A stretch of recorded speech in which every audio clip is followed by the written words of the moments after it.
Hello and welcome to Bounding the Comics. My name is John Trent. I'm the founder and editor-in-chief at Bounding the Comics, and I'm joined by our associate editor, Spencer Bakuli. Hey. How's it going? Pretty good. Yourself? Doing well. I actually have to mute the ad there because I did turn the ads on. So we'll be on our best behavior. Yeah. So an error occurred. Oh no. So now, okay, whatever. I can still see the chat. Whatever.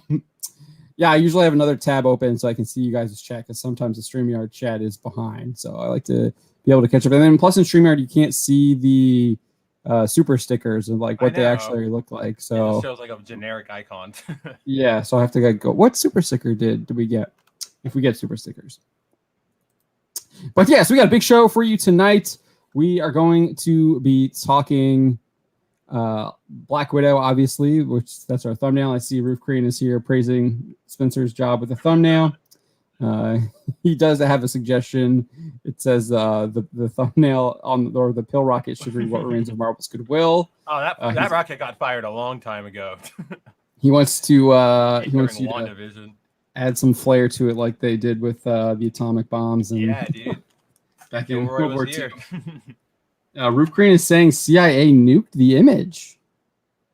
Really? Really? No. Is it gone? Is that why I'm having issues with that? It's because they took the Image out? Okay, I don't know. The YouTube's being weird. It says there's only 2 people watching, but there were like 11 people earlier. So I know, there's more waiting. So who knows? Maybe something. It looked like something happened with the stream. So we're still here. Let's see more people coming back in now. Yeah, Chris Neville is saying we got taken down. He's saying women took John down. So yeah, something happened. Like as soon as the ad finished, it like shut the stream down. It looks like. Yeah, Roof Crane is saying he got the error too. Had a waiting stream error. Yeah, I saw that too. I just figured it was just like on my end. It looks like as soon as we went live and the ad ran, it shut the stream down while we were going. So that looks like it's a YouTube thing. The truth. Yeah. So that's what do you expect? Yeah, so we got a big stream. We're gonna be talking Black Widow. We're definitely gonna be talking Loki. I did not get my review up. I do have it written, but expect a video tomorrow. I'll record that tomorrow. I just ran out of time at the end of the day today, but I will have that up for you tomorrow. And I can just say, I guess we can just get into that now. I guess if we want to, or after I say everything else we're talking about. But yeah, so we got Loki. We'll probably talk a little bit of He-Man. We've got some more Captain America news. Spencer did a great job on that, breaking that. It's pretty much everywhere in conservative sphere now. Oh yeah. Conservative news sphere, if you watch that. Yeah, Dean Cain's on Fox and Friends talking about it. Tom Cotton, U.S. senators, talking about it. Oh, I didn't see that. That's crazy. Yeah. I didn't see that. Oh, it was in the article I put up with. I include the Tom Cotton stuff in the Dean Cain article. So that's there too. And then what was the other thing we were mentioning? Oh, the Lord of the Rings video game. Lord of the Rings. Yeah, there's this new. We got a new update on the Lord of the Rings Gollum game, and if you haven't checked out that video that Daedalic Entertainment, German company, put out, go to the Bounding Comics website, watch that trailer. We got a bunch of the screenshots from there from Daedalic. It looks absolutely stunning and gorgeous. Promising. I thought the character designs for Gandalf, Gollum, the voice of what I forget his name. The Mouth of Sauron. The Mouth, yeah, that's it. The Mouth of Sauron, and then the King of the Elves in Mirkwood Forest, which is Legolas's that's his dad. His dad. Yes. Roof Korean is a street judge. That's weird. See, like this is what I'm talking about. It says Roof Korean Base became a YouTube member, where here on like YouTube it says welcome to Street Judge level. Thank you so much for supporting us, Roof Korean. We really appreciate that. I like how your name is a little bit shorter now. It's like I could tell that it's Roof Korean the Based, because sometimes it's just like, is that what he said? Like, and then it's like dot. Yeah. So thank you so much for joining. So yeah, we got a big stream. I think we'll start talking Loki, and then we'll go into Black Widow a little bit later. So I'm going to be spoiling my review, but that's fine. But yeah, so I'll start off. I thought this was a superior episode compared to the Yeah. past couple episodes. Far superior. This But- episode was but- actually good. But Or good-ish. It had good parts. It had good parts. yeah, it's still average. It's about as Yeah, good as the still- first episode for me. It really loses the steam near the end. Well, so I thought the ending was fantastic with Oh the, yeah. but the right before the ending where they're on the hill Yeah. talking about their emotions, it's like delete. Like just Yeah, delete that I kind of just like whole Yeah. stopped paying attention for that entire part. I admit it. Like I just couldn't. There was just nothing interesting there. they took what everything was wrong with modern like DC Marvel superhero Yeah. comics with the stupid coffee shop talk. They put it on a hill and they just talk for like 5-10 minutes. It felt like the never-ending story of talking about like how they're like so emotionally connected, and he like conjures a blanket over himself, and then of course he puts it. He's like, oh, instead of the shoulder move, it's like a blanket shoulder. I was like, are you kidding me? This is so cheesy, stupid, It was so lame. and dumb. It's as Gary said, it's for the wine moms. Like It that really, whole it was really is. it's for the wine moms, and it's like just deleted because it was just terrible. It was absolutely terrible. I hated that part. The only good thing from that moment was like the question she asked, which is like, how do I know you won't betray me? But that literally does not have to happen in that situation. That's just a question everybody should be asking. Like you're Loki's. Like Yeah. like it was such a nothing scene. It was just dumb. Yeah, so I give this episode a 5, and when I say when I'm saying it's far superior, that's because the other episodes are really Are just terrible. so bad. So it's not. I think it's just average. There's, like I said, that scene should have been deleted. There's another scene with the B-15 interrogation scene. Delete that with Oh, yeah, I don't know Renslayer. what he was talking about. Like The only point of that was to characterize Sylvie as like someone who Like a like hero. needs to find the solution, and so like it's like we already know that. like Renslayer should know that too. She has like a freaking file on her that should Yeah. be years long. So that was a complete utter stupid scenario. pretty much anything directly involving the TVA at this point Yes. doesn't make sense. It's just awful. The whole Sylvie interrogating Renslayer was idiotic, especially when because she has the tempad, and we've already seen her go to other locations to interrogate people. And she's like, "Oh, trust you." It's like, no, you're not going to trust this person. You hate No, people why at the would TVA. you? Your whole Yeah. purpose was to destroy the TVA. You're not going to shake on and be like, "Oh, I trust you." No, you're going Like, to and, like, literally the use TVA's the like tempad. main like sergeant. Like you're not gonna trust Yeah. them, especially. You're gonna take her, shove her through the tempad back to Roxcart or wherever Nexus Wherever event you want to go to, yeah. enchant her and interrogate her like you did the other Minuteman that you used to find out the location of the timekeepers in the TVA. And instead, she's like, "No, I'm going to trust you to try and build some like stupid suspense." And it was just utterly insulting to Sylvie as a character and how stupid they Seriously. made her out. So I thought that was just and that goes back to the point I've been saying in other episodes. They don't just denigrate Loki like Hiddleston's Loki. They denigrate her too. Yeah, dude. Which is just really bad. It's just terrible writing. So it's really those bad are like writing.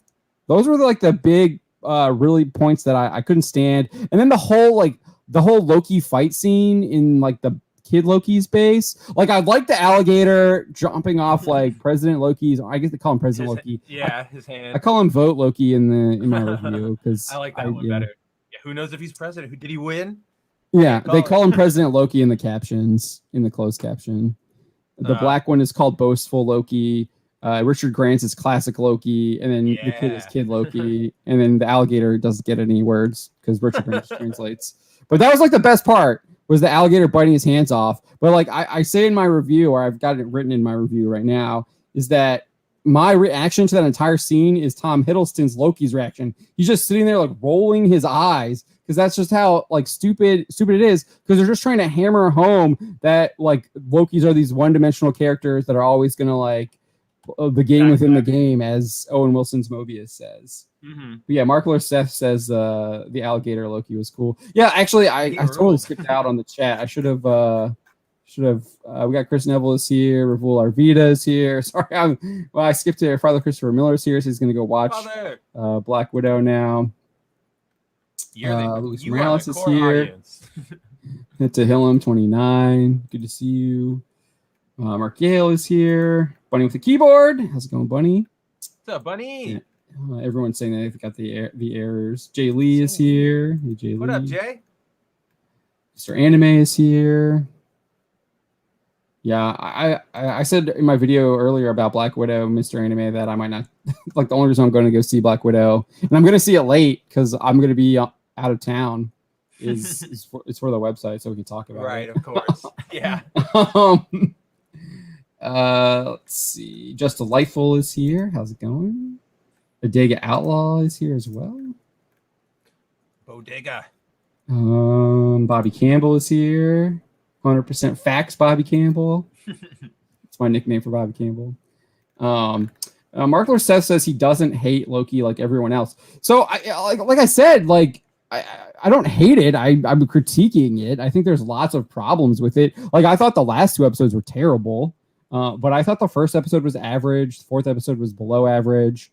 Or the first episode was average. Second episode below average. Yeah. 3rd and 4th episodes were terrible, and then this episode was average. So like I don't hate it. I just think it's not what I expect from Marvel Studios. This episode here, actually gives us of like something that I finally what you expect from Marvel Studios with Richard Grant's Loki, and then I also thought they literally that character, that shadow creature, is literally some super obscure villain that's only been in like 7 Marvel comics. Like his name is Alioth or whatever. Yeah, something like that. I thought they were calling him like Lyth at first, but it's like Alioth. I thought they were calling it like a lion, and I'm like, "What are you talking about? It looks nothing like a lion." And then I thought they were heard it. I thought they were mispronouncing lick. I was like, "Oh yeah, lick." Like, do you mean a lick? like a lick, no, he's like Lich. Yeah, the character's literally been in 7 comics, and his job is basically to guard Kang. Pretty much. So that's pretty cool. And then character. I don't know if you noticed, but at the end when you see the Carrie's stream is saying the stream is giving me error. Just try and refresh. It should work. Everyone got that when they first joined. So every few. I don't know. I'm not having that issue anymore. Yeah, so I'm not sure. Clearly, everybody like lots. Yeah, of Mark Seth is saying it's Alioth though. Mark. Alioth. Yeah. Noble Arrow says it's not playing for him either. So I'm not sure what's going on. It's working for me now. I see it fine. Roof Korean is saying there's an emergency hotfix for Windows. I don't know. No hotfixes on our end. Nothing I can see. We're gonna keep going because I think it looks like it's still going. Yeah, I'll just refresh. Try and refresh again. Yeah, we'll keep going until we get kicked off, I guess. Yeah, but where was I at? What was I? Oh, I thought the design for him was really cool. Like I was like, where was this on the Purple Planet? Right. Yeah. Your meteors and stuff. Like I thought he was really cool, really well done. I liked how he moved. But I was also. Did you notice when they beat him that he splits apart and then they go to the castle? That looks like the same castle from Ant-Man and the Wasp when they're in the quantum realm. Is it? And even with the rainbows stuff behind it, it looked very quantum realmy to me. I bet that's a connection. I bet that ties into Quantumania, even though you're not supposed to merge whatever it was. Commercialize. Yeah, commodify. Yeah. Yeah, your the shows from when. Which that was how they pitched it in the first place. They pitched all the entire MCU like that.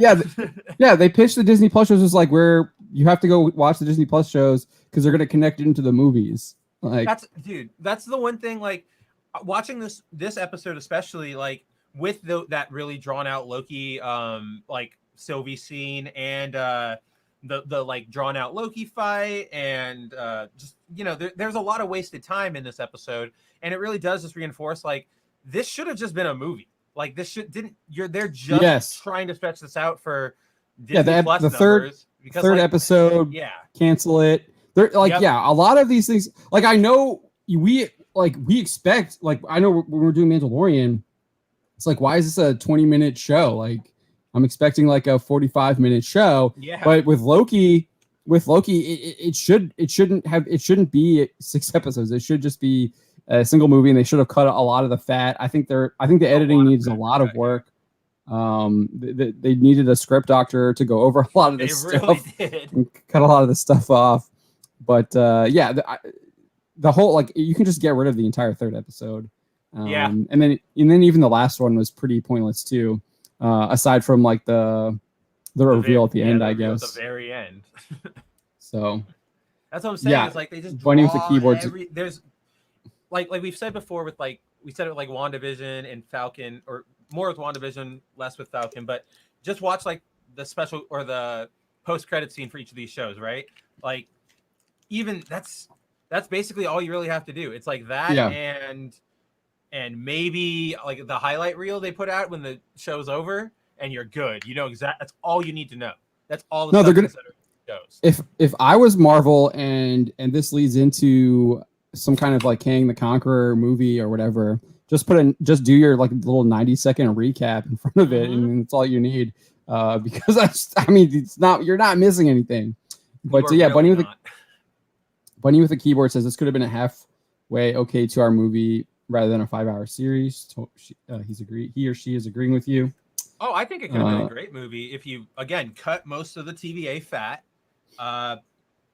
focus more on these different dimensional Lokis, because honestly, that's the best part of the series was seeing like old Loki is the coolest thing. Like every time he was on the screen, I was like, this is the best.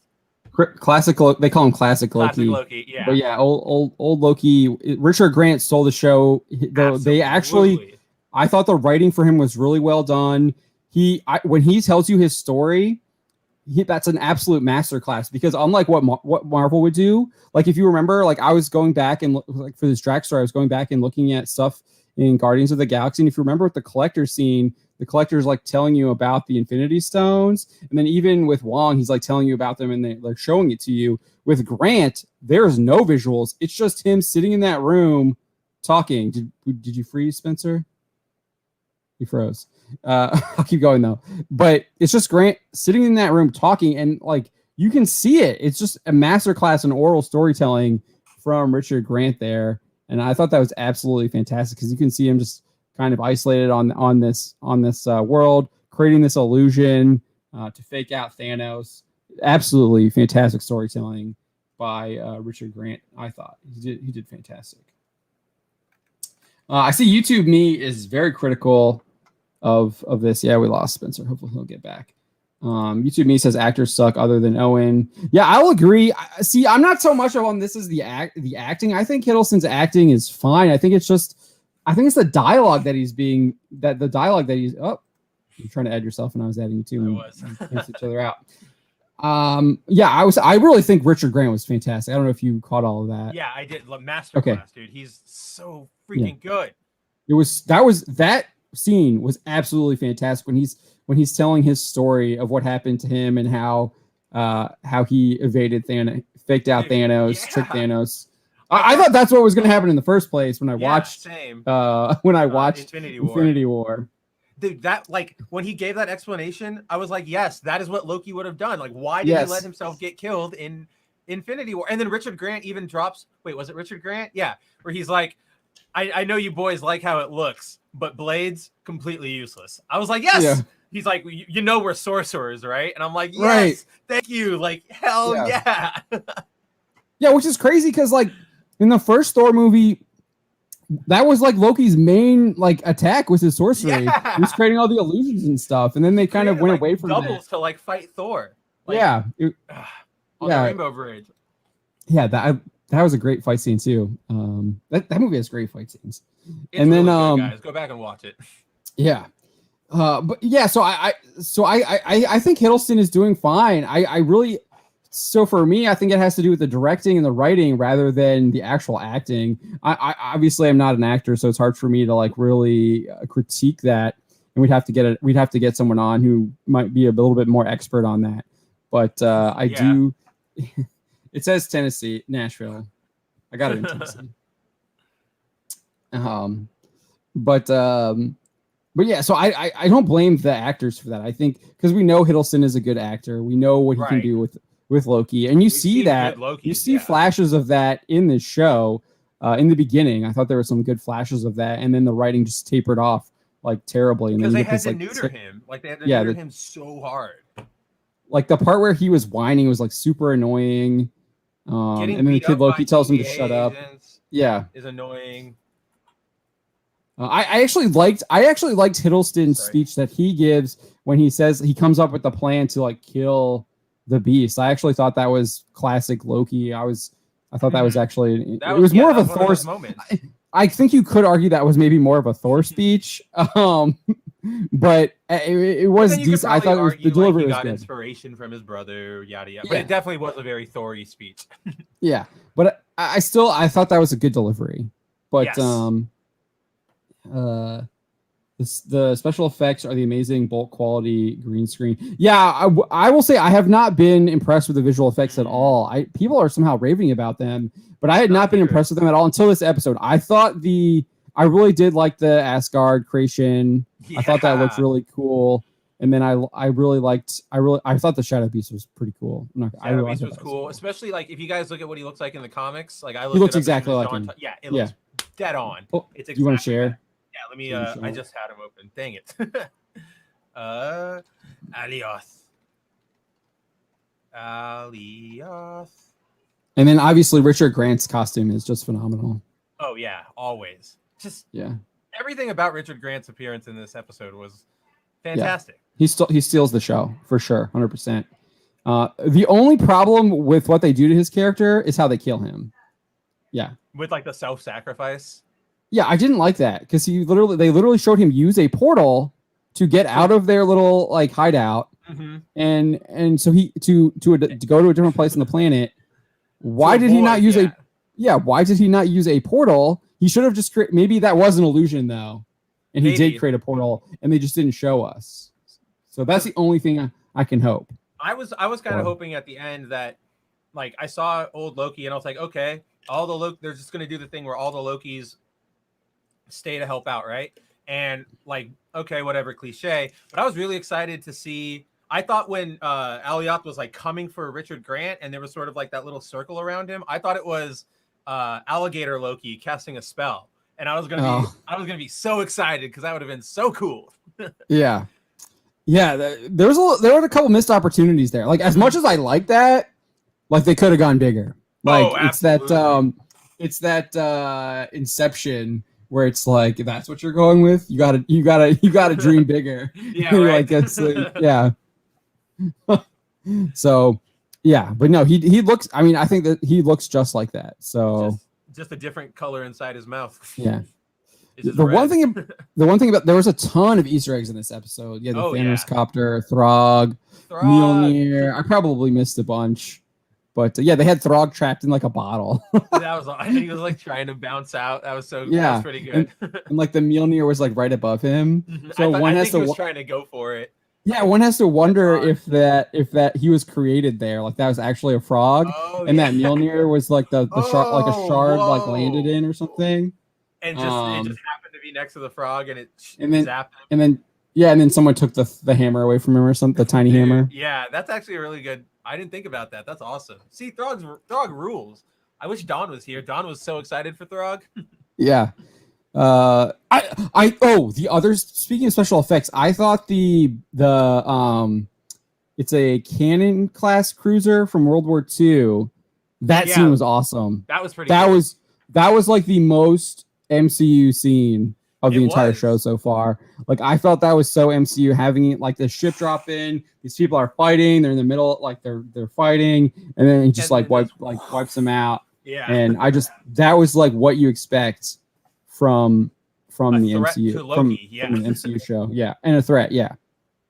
Mjolnir's power is saying, are you guys actually liking the Loki show? No, we're saying that there are good things in this last episode. There are good things in this last episode. I think there's overall, there's a lot of bad things too. Yeah. So, like I talked a lot about those already. It should have been the multi-dimensional Loki show. Like all of them, they had great chemistry except for the boastful one who was dumb anyway. And I would have watched like old. It's kind of like Jason Aaron's Thor run, where he had the old Thor, the young Thor, and the current Thor, like fighting against. I think that's when they fight Gore, isn't it? But yeah, it would have been something like that, where you just have the 3 generations of Loki going through it, and I thought that has potential more than TVA nonsense. Yeah. So my expectation was that Loki was just going to be running through time, and the TVA was going to be chasing him. Yeah. And it would be like The Fugitive. Yeah, that's what I thought too. Like that's what I thought that should like the way it was being like sold and pitched to us. I thought that's what we were gonna get, and obviously he was gonna get captured because we saw him in like the jumpsuit or whatever. Yeah, But we didn't get that. So that would have been really cool too. Just jumping from dimension to dimension, different realities. yeah, it's like we're finally getting there. We're finally getting there. We're finally getting to what the show should have been. Again, the other 4 episodes should have been like the 15-20 minute intro to the movie. Yeah, Bunny with a keyboard is saying cardinal rule of stories: don't let us want to go off and follow characters that are more fun and interesting. Yeah. Like Richard Grant, I'm telling you, man, the Richard Grant's character is way more interesting. He's way more Loki, and I would rather like be watching a show about him than what we've got so far. Because his character he stole it in one episode. Stole it. So good. Mjolnir's power doesn't like Gord the God Butcher. I liked Gord the God Butcher. I think. Is that the right run I'm thinking of? Yeah, I thought it was pretty good for at that point Thor was kind of stagnating. And that was a lot of Jason Aaron's fault in the first place. But that story was good, and then or at least I enjoyed that story, and then everything else after that kind of just fell apart. That's when Thor lost his name and everything just fell apart for him. Yeah, Vintage Comic Love is saying Gary called it. The show could have been Marvel's Doctor. Father Christopher Miller is much more of a Doctor Who fan than I am, and so I don't watch Doctor Who at all. So I don't know if Doctor Who is the right term. More, it would maybe more accurately like Quantum Leap, because Doctor Who is more like same universe going to space, and yeah, you do time travel, but Loki is more about different dimensions and the multiverse. So that's how I see it more. But in the same sense of like cosmic sort of adventuring through different otherworldly scenarios, I could definitely see it. Bunny with a keyboard says it is Marvel's Doctor Who, but the Whittaker. Oh no. Oh, Father Christopher Miller hasn't seen any Loki yet. Okay. Oh, not yet. Well, so to me, I always just thought it was going to be like a cop pursuing Loki as a fugitive, and he's on the run, and he's like messing with things to keep them out, which is what Sylvie was doing. So seeing a show about Sylvie before this show might have been interesting. Mark Seth says Sliders more than Quantum Leap or Doctor Who. Sliders, yes, thank you. That's what I was thinking of. Yes, that's a good question there, Christopher Miller. All right, I skipped back down a lot, so let me see if there's anything up here that I missed. Hopefully the show isn't getting errors anymore. It looks like it's doing well now. Yeah, I think we're in the clear. There was go ahead. Yeah, go say what you were gonna say, and then I'll read Bunny's comment. I was just gonna say there was this moment when the 3 Lokis start their like trek, like after the 4 Lokis, like when they with the alligator Hiddleston, and they start walking to the base. There you see like this wide shot of that dimension, and there's this big helmet like sitting on the ground, and I don't know. Oh, a celestial, maybe. Is it a celestial helmet? Like I don't know. I have to go back it might have been a celestial helmet, and then I thought it might have been a Yellow Jacket helmet from the Quantum Realm stuff. Oh, it could be, yeah. But it doesn't look like his helmet from the Quantum Realm or from the last movie, so who knows? But I just noticed that. I was just wondering if anybody else thought it was a Yellow Jacket, because that I want to see him again. He was like amazing. He's one of my top villains. Yes, and yeah, we might get him. We'll see. No, we did, right? We got Yellow Jacket, and they killed him. Yeah, that's what I'm saying. But it wasn't like real Yellow Jacket, though. It wasn't Pym. No, it wasn't Hank Pym Yellow Jacket. Yeah. But it was the one bad guy Yellow Jacket they had for a little bit. They never made him big, though. No, they never made him big. Yeah, Yellow Jacket's usually big, isn't he? He goes big. Or he goes small with like the... I think Yellow Jacket goes both. I think that's why he got away from. It went Ant-Man, Giant Man, Yellow Jacket. Yeah, and then Pym is Yellow Jacket when he's big. It's weird. Is there 2 Yellow Jackets? There are 2 Yellow Jackets. One of them is a girl, and one of them is Pym in an old identity. And then there's a guy. But isn't there another guy too? The guy in the movies. He's a Yellow Jacket too, isn't he? Yeah. Darren Cross. I don't think he's Yellow Jacket in the. Oh yeah, he is. Yeah, he is. He became Yellow Jacket a little while ago. So yeah, there's just a billion of them walking around. Yeah. Bunny with the Keyboard says, it says so much about Sylvie and the writing and acting that I should be incredibly sympathetic for her traumatic life.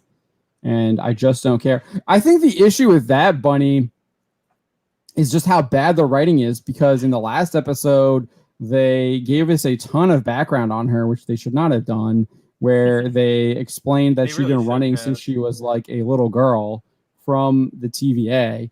And it had previously been implied that she was an adult and was just being pursued for maybe 3 or 4 like run-ins, and now they're saying that they've been pursuing her in her entire life. Yeah, for forever. So that's just bad, terrible writing. It's inconsistencies. It's inconsistent. Yeah, it's like everything is. So you're right. That's I can pinpoint why it's like that because of that. Jay Lee is asking him. No, definitely not Loki. I didn't finish WandaVision, but I don't feel like I missed out on anything. So no, you didn't. You really didn't. Mark Lucette says he enjoyed both, but they are both bloated. Yeah, Mark, I'd be interested. I know you said you're one of the few that says you don't hate it. I'm interested to know why you seem to like it. It sounds like, or you're enjoying both. Enjoying both what? What's he enjoying both of? WandaVision, Falcon and the Winter Soldier. Oh, and Loki. Okay, good. I was gonna say, dude, he says that Disney Plus shows aren't earth shattering, but they're better than most CW shows. I'm gonna disagree. I'm gonna disagree with that too. I think the CW shows in the beginning were excellent. The first couple seasons way better than these. So the first season of Arrow was too Punisher, obviously, way too much Punisher. But they fixed that in season 2. And season 2 is an absolutely fantastic season with Deathstroke as a villain. Stuff you can do. Season 3 is still really good. Flash first 3 seasons are all solid. I feel like. I like those ones. That's when season 4 when they introduced Savitar goes downhill because too many speed villains, and then they wrote Captain Cold should have been I don't understand. They missed opportunity with Captain Cold and the Rogues. Huge missed opportunity. Oh, dude. That was probably my biggest disappointment with the Flash is that they never gave us the Rogues. It was like, especially they literally brought in Mark Hamill as the trickster, and we're basically having him as one of the Rogues. And it's like, dude, you have Mark Hamill doing a live action trickster, and you're only going to have him in 2 episodes. His name at the time was a special guest doing Captain Cold. That was a big get. Whoa, he's coming to the CW. Let's see more of him. Because he was on Fox. He had a freaking network show. Prison Break forever. Yeah, Prison Break. And it was good, at least in the beginning. Yeah. So I thought those are all really solid. I like Legends of Tomorrow was campy. First season I watched, pretty solid. I liked Legends. Could have been a lot better. That they, you guys know me. I'm a sucker for alternates and Easter eggs and stuff, and there was a lot of that in the first few seasons of Legends, and now it's kind of just it fell into the CW trap. I tried to watch an episode or 2 a couple weeks ago, and it's just relationship drama, and all the characters you care about aren't there anymore. Captain Cold. I think they wrote out Captain Cold at the first season, and I was kind of done. Captain Cold. I think they tried to bring Constantine, but Ralph is gone. I think Constantine might still be there. Yeah. But yeah, it's basically just they did the thing where they brought everybody together and then they got rid of your favorites because the people playing your favorites had better things to go do. Constantine's also not a Legend of Tomorrow. He's not a time traveler. Yeah, I always thought I don't want to see Constantine time traveling. I got the idea because it was the same actor and I get the real world thing behind it, but yeah, in the context of the story, magic and time travel just doesn't work for me. It's just 2 different skill sets. But yeah, so I'll say the early CW stuff is far superior than anything I've seen from Disney Plus so far. And honestly, the Netflix Marvel shows are far superior. Sean the Movie Man is saying here, I'm not going to scroll down, so I'm not going to highlight you, but I can read it here on the YouTube screen here. He says, Arrow Season 1, 2, Flash Season 1, 3, and all the Netflix Marvel shows, even Iron Fist, are better than the Marvel Disney Plus garbage. Yeah, I think I would agree with you. I know a lot of people hated on that season 1 of Iron Fist, but there's a lot of good things in there. The brother was absolutely phenomenal. His story arc was great. He was fantastic. He's literally Luke Skywalker. Or no, he's Darth Vader. He's Darth Vader, sorry. He's Darth Vader, but he survives. And you see that he see that redemption. He has a villain to redemption arc, and it's absolutely phenomenal redemption arc in Iron. It's one of the best redemption arcs I've seen on especially on TV, especially in a superhero television show. And so Iron Fist did that really, really well in that first season. But the Marvel Netflix stuff. My biggest complaint from that Iron Fist was just not enough Iron Fist itself. But I found everything else enjoyable. It wasn't the best, but it wasn't awful like everybody says it is. And the fight choreography could have been a lot better, given the fact that we saw what the fight choreography in Daredevil. You have they became Daredevil became iconic for their hallway fight scene. Yeah, and set it up huge.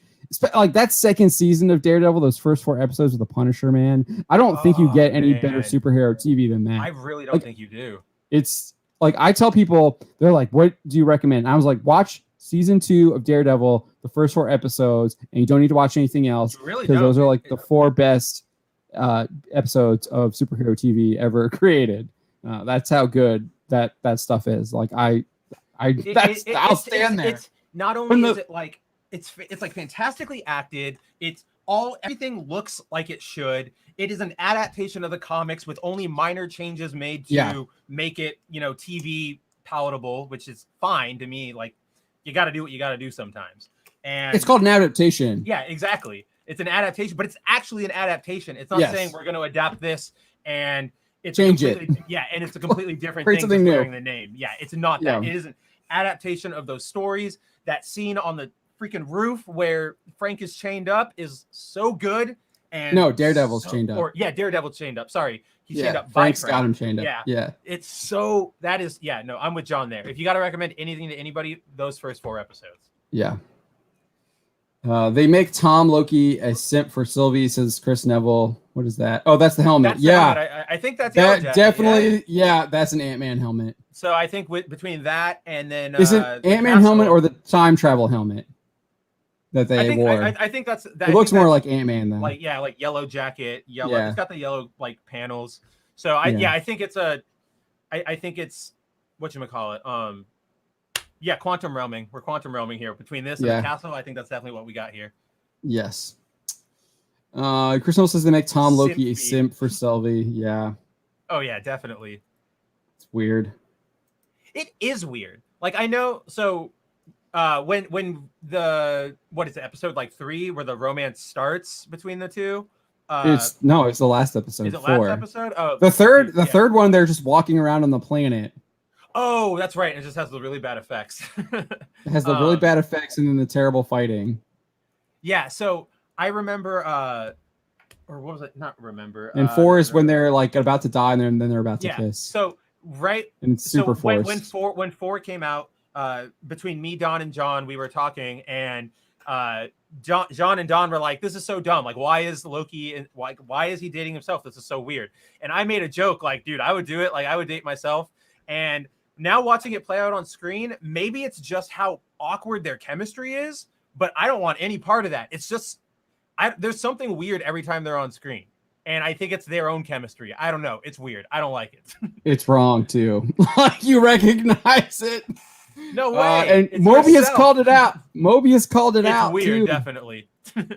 That was I was glad that Mobius did call them out in that. Dude, I'm just glad he's back. Yeah. Yeah. Owen Wilson being Owen Wilson will he's that's totally fine. Yeah. That was also another thing. It was another wasted opportunity in this episode. They actually had a decent conversation with him and Sylvie in the car, talking about the ends justifying the means and how a terrible philosophy that is. Yeah. And I was like, let's go a little bit. This is actually a conversation that I want you to explore more. Yes. That's actually interesting.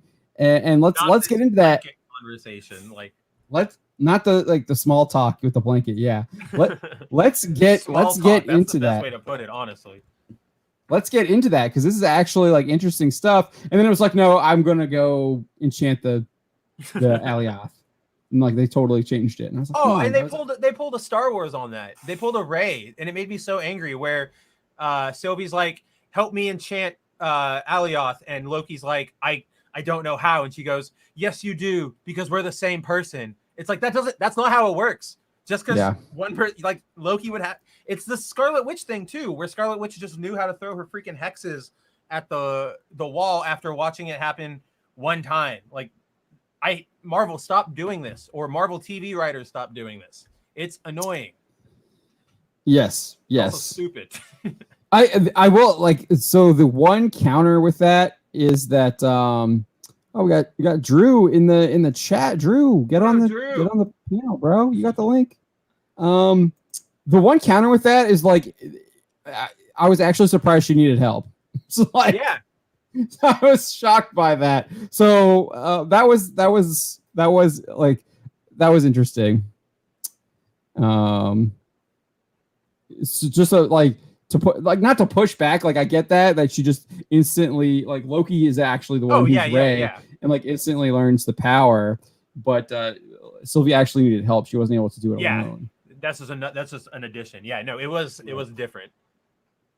Yeah, I also thought it was weird right before they go to fight Alioth that they all just left. It was like a reverse Avengers. Yeah. So like in the first Avengers, like Avengers assemble, and like this one is just like Loki's disperse. Later, yeah, like, Loki's peace later. Out. And like Mobius, like how did she get the? Like I guess how did she get the temp pad? Did she still have it when she? I think they said that she still had it. Yeah, I think said she still had it. Yeah. She still had her stick when she fell.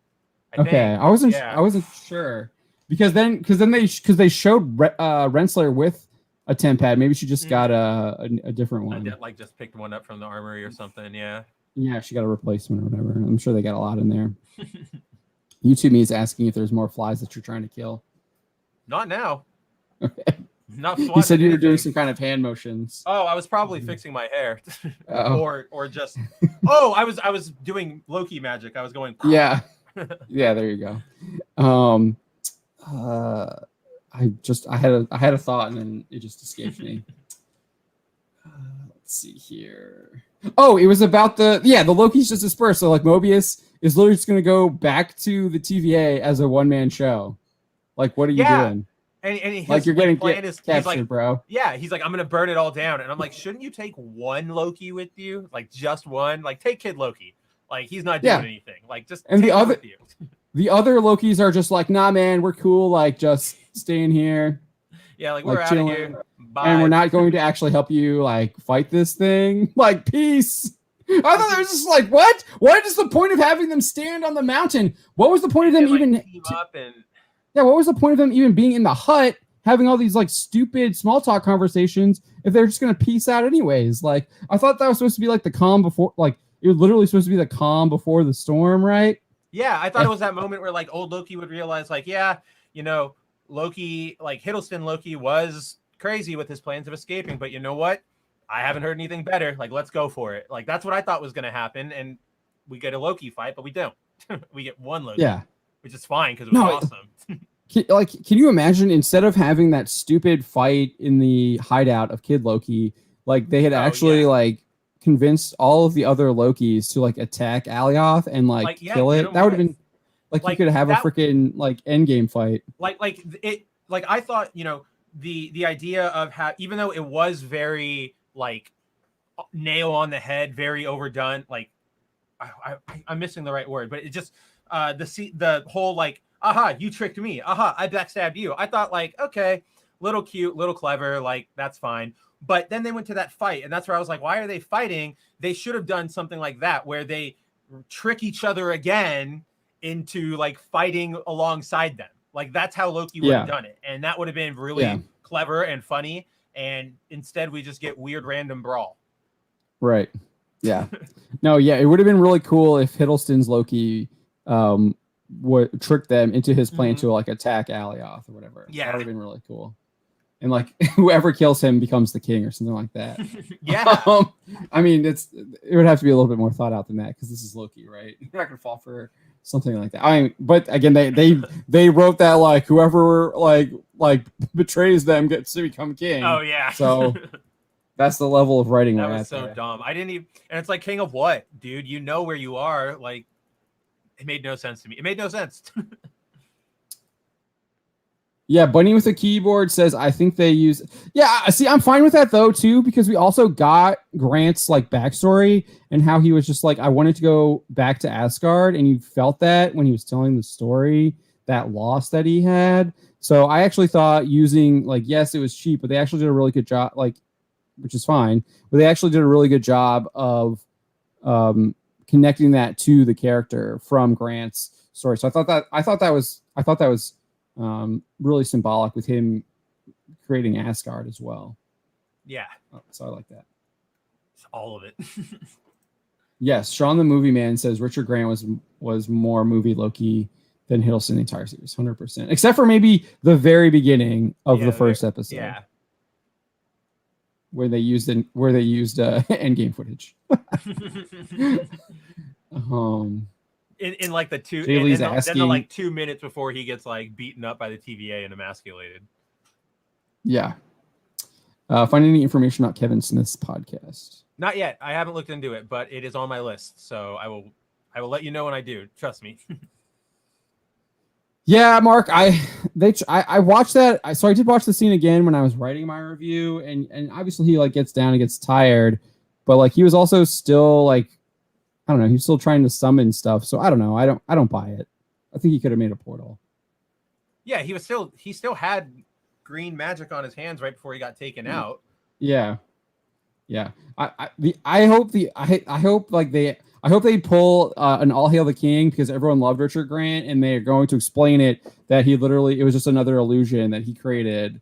He was literally up on the hill, like making illusions because his illusions are so good. They can fake out Thanos. So why wouldn't they be able to fake out this Alioth? Alioth, which they describe as just literally like a shark that responds to chum in the water. See, like that, the Asgard thing did trick him. So he can clearly trick him. So we know it's there. Yeah. Bad sense, but you guys know what I mean. No, that's what they need to do. They need to do that. He needs to be alive. He does. Bring him back. Oh, dude, the costume looked great too. It was fun. That was fun. Yeah, YouTube me. The special effects outside of episode 5 are terrible. They're really bad. They're all super green screeny. You can see where the budget went. Yeah. The Mandalorian has better special effects than Loki. Yes. Yes, I would agree with that. I think the Mandalorian's also using that vault or whatever it's called. Mm-hmm. So the special Disney thing. I'm not sure if Loki's is using that yet. Mark looks with this. I looked this up. So they used an old rumor story about an experiment in Philadelphia on this cruiser that the military was using some kind of like invisibility tech, but the whole thing was made up by some guy. And if you look at the ship's records, it was never in Philadelphia in the time period where he said it happened. But yeah, they did use that, just like they used it in the second episode where he flies out of the plane or whatever. Oh, the DB Cooper, yeah. Yeah, it's the same kind of thing. YouTube Me says, I don't hate it. It's a slightly better written and produced Disney Channel miniseries. I think the biggest problem with Loki is that we have these like fantastic Loki stories in the MCU already, and this is just such a letdown. Yeah, and he's really not the same character. It really is that. It's not the character we know. Loki himself has so much potential to carry. Like how many? I feel like almost every review of like Thor 1, Avengers 1, Thor 2, Thor 3 is like Hiddleston's Loki carries the show. He steals the show. Like we want to see an entire thing of this, and we get it, and it's not that. It's bad. Yeah, YouTube Me says they went to the dollar store to stock up. For pretty much. Mark says they didn't have the budget for a chase through time. Yeah, that's possible. Disney does seem to be strapped for cash. Yeah, and they really are But- skimping out on. But their that's Marvel when you don't do it then. shows. Yeah, that's when you just let your movies come out. Make something like I would be like, okay, if we can't make this really good, we're not going to do it. Let's put these resources that we might have put to this to something else to make it better. Like that's like I don't know, yeah, like that's what I would do. cancel this show and make WandaVision better, or cancel Falcon and the Winter Soldier and make this better. Like don't stop trying to stretch yourself thin and give everybody everything, because then you're not going to focus on anything and it's all going to be a mess, which it is. Thank you, Jack. Jack. Just jumped on me. I was still reading some of the Doctor Who stuff that I'd read before. Man, remember Cloak and Dagger? That was a show that was supposed to be connected. Did really on Freeform? I never thought that was supposed to be connected. No, was it? It was, yeah. I'm pretty sure it has like a Shield like specific reference too, but yeah, it's part of the MCU. I'd never watched any of that. Oh no, neither did I.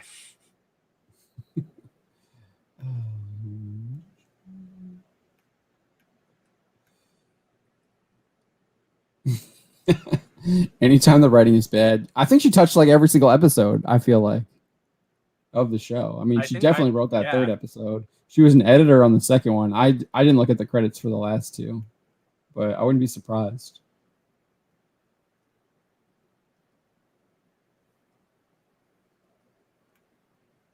Father Christopher Miller is sharing that he bought a 2-for-1 special Ian Fleming's On Her Majesty's Secret Service as narrated by the awesome David Tennant, Doctor Number 10. Ian Fleming wrote Doctor Who. That's got to be really good, I would imagine. No. It's On Her Majesty's Secret Service, the Bond book, narrated by Tennant. Oh, Doctor Number 10. Okay, yes, sorry. I totally read that wrong. Okay, that's probably pretty good. What else did you get? 2-for-1. What was the second one? What is that? I'm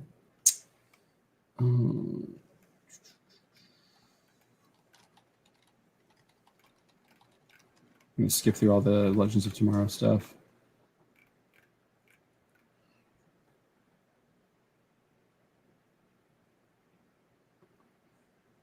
Yeah, Sean the Movie Man says all the Lokis left just like White Vision and WandaVision. Like, why? Yeah, I hate it. Yeah, where Kid Loki just like disappears, Alligator Loki disappears. We don't know what happens with the Lokis fighting each other. So they just all killed each other.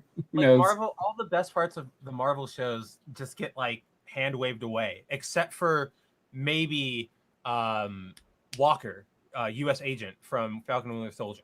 Like, at least he got a proper like conclusion. Everybody else just like shows up. You go, that's awesome, and then Marvel just says, I don't care. Like that. Yeah, that was it.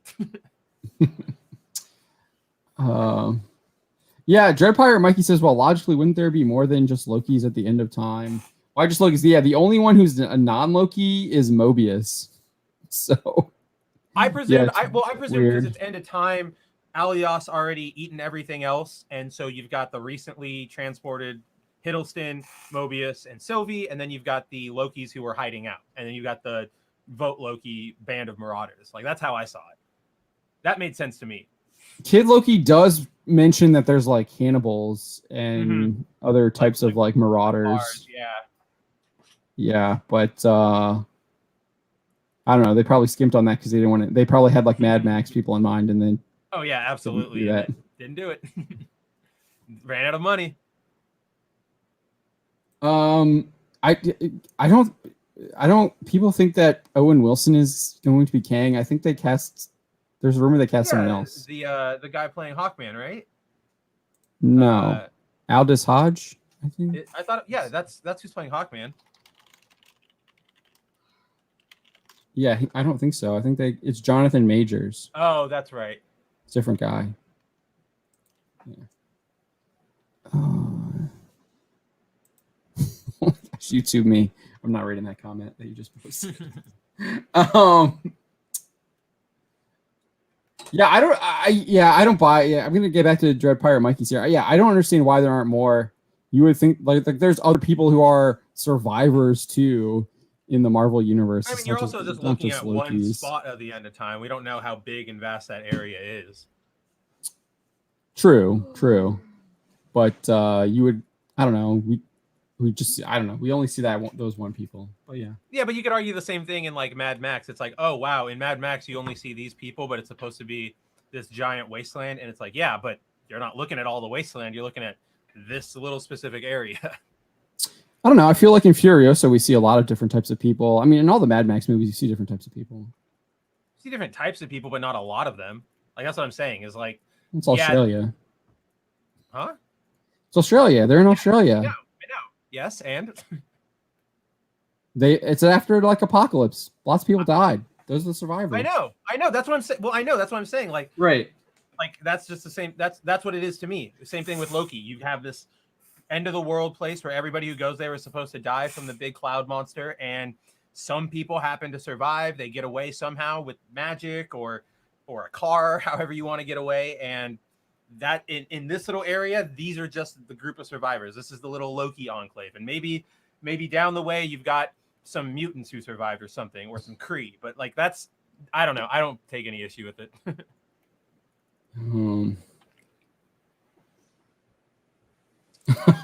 Bunny with the keyboard says, if it turns out Richard E. Grant is really the end boss, I will cheer.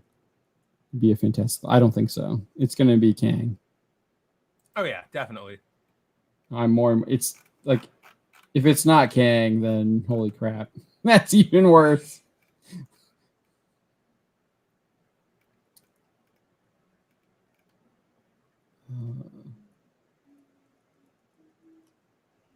Yeah, we talked about this last Wednesday. Chris Neville, he does all of these things in these old movies. He literally fights frost giants in the first film, goes toe to toe with them, and and the rented cops are just throwing him out train windows. It's a joke. And he survived the Hulk. Like, yeah, let's not forget that. Like, and not just like getting shoved, but like his freaking ending of Avengers. Like he gets thrown around. I saw this scene, Bunny. I didn't comment on this scene in the I didn't comment on this scene in my review, but I did notice it because they make a point of it. He's literally like in front of her, and then he moves to the side, and then he eventually moves behind her. I just thought that was weird, like why they had him do that. It was just so they could get like a pose with him behind her. It was just weird. Did you notice that right before? Right before you read about some. No. Oh, they drew it out. I felt like they drew it out so long. The shot. I don't know. No. I just didn't notice anything. Zach 7 is here. We make I don't know if we're not making Loki unwatchable. I didn't have anything to do with the production of Loki. I'm just talking about it. Disney made it unwatchable. I mean, I'm watching it, but right. But it's not out of leisure. Oh yeah, Mark Seth is talking about here. Did you see the scene where he actually stood behind her? Where he started beside her, then moved behind her? Yeah, it was cringe. I could hear Gary screaming at that part. Yeah, that was so obvious. They got to put the like. It was so weird too. It's just weird.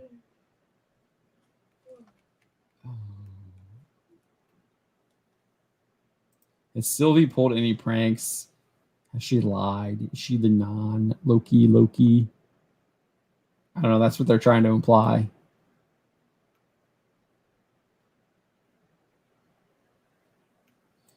Oh, I don't know. I read the Wikipedia entry said the guy made it up. I mean, I don't disagree that there was an attempt at naval radar stealthing, but I don't think it had anything to do with with that ship. I mean, obviously Wikipedia isn't the greatest source, but all right. Yeah, Chris Neville says we still don't. Yeah, we don't. We have no idea. Apparently, all of those realms got like shot into the void, transported to the void where Alioth ate them.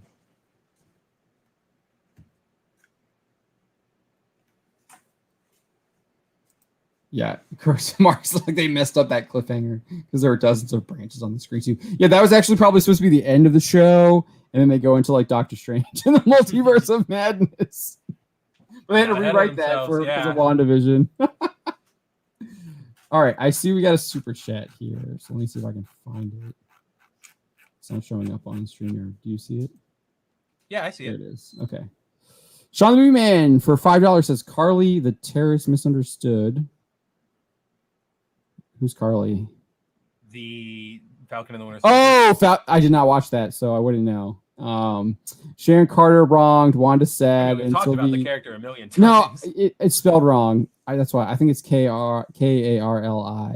But no, yeah, I understand now. That's my fault. Sylvie's perfect and idolized by Loki. Wow, Marvel, the disservice of female characters. Yeah. $5 from the Movie Man. I think you're right. I think you're 100% right. And I disagree though about Sylvie being perfect. Yeah, I was gonna say I don't think she's I've talked about that a number of times. I think they actually do her a disservice, and they do it in this episode too. They make her look stupid in front of Renslayer and like trusting her. Instead, she should do what she did in previous episodes, where she takes the temp pad, goes to Roxxcart and chants her and gets the information she wants. She interrogates her. They literally showed that. They literally added an entire scene in the beginning of one of the episodes to show her at the bar, like interrogating her for information using her enchantment powers. We get the scene with B-15 in the last episode, and then in this episode she's like, "Oh, I trust you, Renslayer, the head of the TVA, that the organization I want to kill. I believe every word you say." It's like I have a temp. Finally, like no, I have a temp pad. You're pushing you through. We're going there, and I'm enchanting you, and you're telling me what I need to know because I don't trust you. And I said in episode 3 in the train car, I don't trust anyone. But now she's no consistency. She's trusting the head of the person that she's trusting the head of the organization that she wants to burn to the ground out of revenge for ruining her life. You could make the argument for why she trusts Loki, even though it would be thin as like the same thinness. But there's a better argument there than for why she trusts the TVA. Like there's no reason for her to trust the TVA. Speaking of that was one of the things I had issues with too. Why does Hiddleston's Loki hug Mobius and like, "You're my friend"? This dude was torturing you. Yeah, that was last episode. He literally had you in a cell with Sif just beating the crap out of you and like kneeing you in the balls the entire.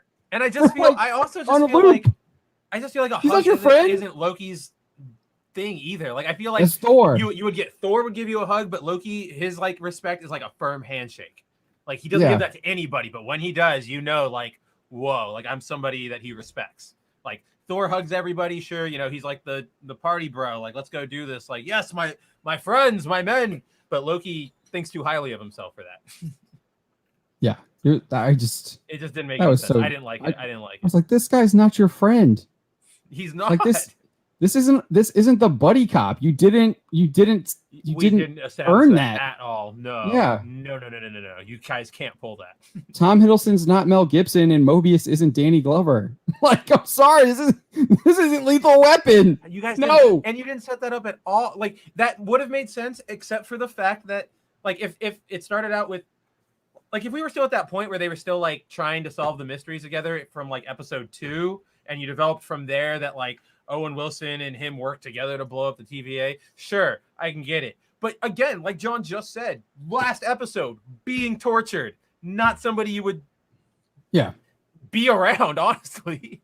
If Loki and Mobius had actually spent the past 4 episodes tracking down Sylvie, like Loki variant, and you built this rapport and they were actually like trusting each other, but then again, that it's still Loki. And he's like, you can't trust him. Like Shinkai Atsuya says here, Loki doesn't hide behind. The only reason he'll be behind is to backstab. Yeah, because he's still a Loki. Yeah, he's still Loki. Sean the Movie Man made clear.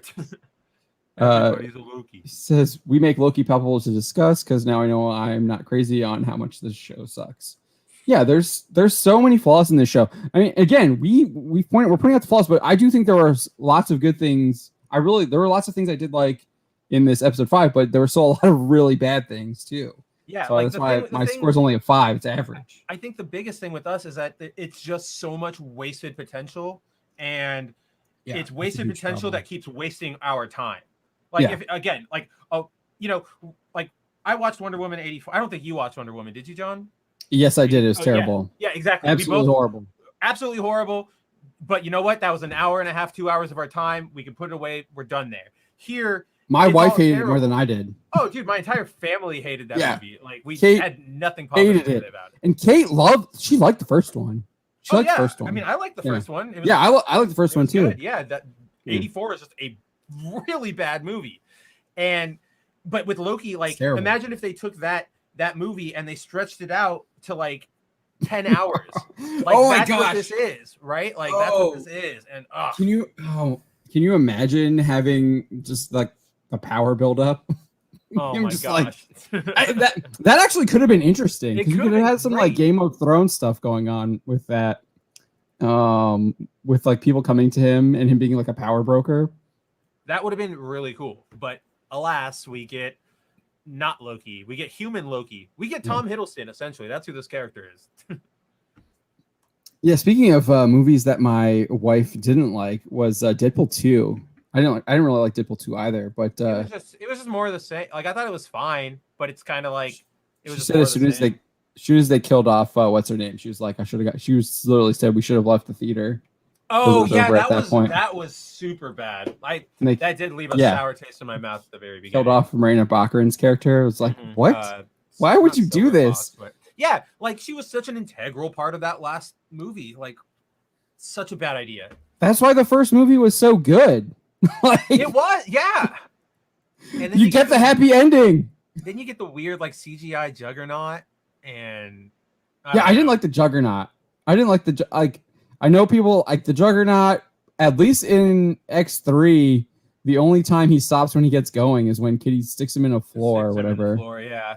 Drops him down or whatever, I think, which like would work. Aside from the whole like I'm the Juggernaut meme crap that they never should have done, I thought that was a pretty okay representation of like what a Juggernaut Shadowcat fight would be. Like it's one of the highlights of that movie. Yeah, it's like 10 seconds of it. The only highlight. Yes, right. And then I guess we do get the Colossus Wolverine throw. Oh yeah, and we get Kelsey Grammer as and Beast. The Beast costume. The costuming department was pretty solid on with the Beast. Yeah, not on anybody else. They put all their money there. Yeah, everything else is pretty bad. I'm trying to think what the fight in the forest sucked with Wolverine. Oh, I forgot all about that. Yeah, that was bad. The whole fight just in the courtyard was really poorly shot, or like the prison grounds was pretty poorly shot. No, that was the hospital. Or hospital, yeah, whatever it was. Yeah, it was the vaccine manufacturing. Oh yeah, place. Yeah, I think it was. That's where they had the mutant. Place. That's where they had the mutant yeah. that was creating the vaccine or whatever. Yeah, it's just not like see how hard we're reaching. Like, there's just nothing. Like the Juggernaut Shadowcat fight is like maybe the only good thing. Like the whole thing that they did where he recruits the underground mutants or whatever, I guess. The Marauders. The Marauders, yeah. I wasn't sure if it was the Marauders. That's the term. All right. Yes, he's not a mutant. So I agree. He's got the gem of Siratak, right? Cryotac, Siratak. Yeah, Cryotac. Siratak, whatever. Doctor Strange uses it too. Yeah. Yeah, Sean the Movie Man says hated the kid in Deadpool 2. He's also a race swapped character. Yeah, he is. So there's that too. Shinkai Atsuya says Marvel doesn't know how to use characters outside of political points now. To quote Joker, it's not about the money. Yeah. For the most not even outside part. of political points. They just don't know how to write their characters anymore. So when they do try to make these political points, they're just so bad because that's the main priority now over anything else. Well, like I said, I actually thought that conversation between Sylvie and Owen Wilson about the ends justifying the means, I was like, okay, that's actually an interesting conversation because you have these two characters that literally operate with that motto, like the end, like I'm going to do anything to destroy the TVA. It doesn't matter. like Doesn't how matter, yeah. evil or terrible it is. Like Owen Wilson was like, there was actually an interesting conversation to be had. It's like we are literally murdering like billions of people when we erase timelines and send them here to the for the Alioth to like devour. Like, eat them, yeah. Like, we're killing these people. Like that's actually interesting conversation that they could have had, and then it was like 2 sentences and then they moved on. Mhm. So Again, yeah, they show you the cool stuff and then throw it away and get back to the boring stuff. yeah. Bunny with the keyboard is like going after the that 1984 with Gal and Steve Trevor thing. Yeah. It's just a bad movie all around. Jay Lee's like Loki is a waste. Is saying that we're saying that Loki is a waste of time. Yeah, I would say for the most part it is. I would not disagree with that. Mjolnir's back. Yeah, I do think there's something. I think that the sheen off Kevin is going away. Yeah. All right.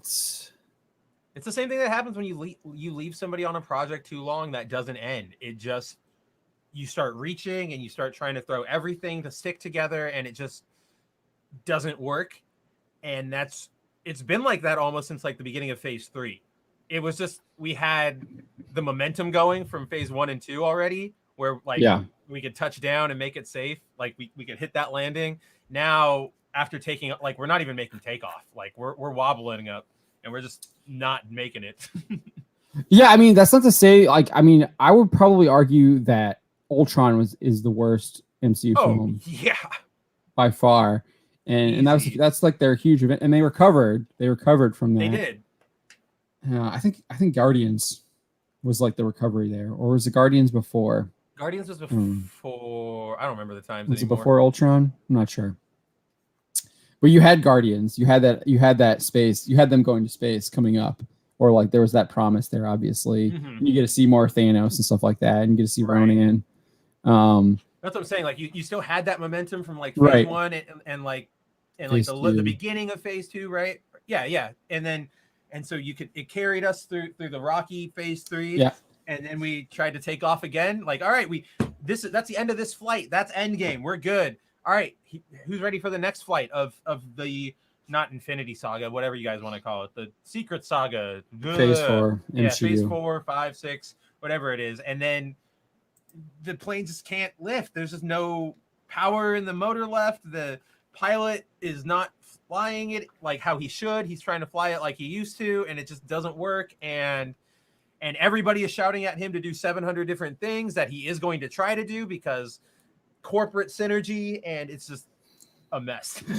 I think what Mark63366 is saying here, he says Feige won the power war to control the MCU. That doesn't mean he's the best person to be in creative control. Yeah, we were talking about this with Culture Casino last week, and he basically muscled out Ike Perlmutter, who was the bean counter, and I guess Feige was somewhat the creative guy.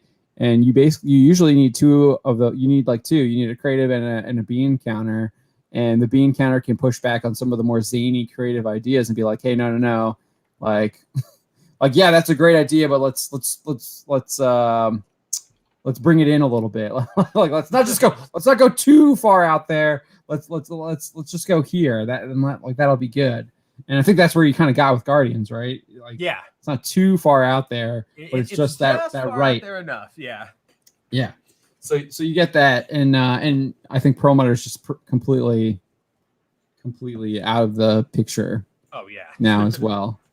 And remember, Perlmutter, like as much as people like to like, I know like the comic book media or whatever, then she likes to rag on him, but I mean, he was the one who got the Netflix shows made, and they're far superior than Disney Plus so far.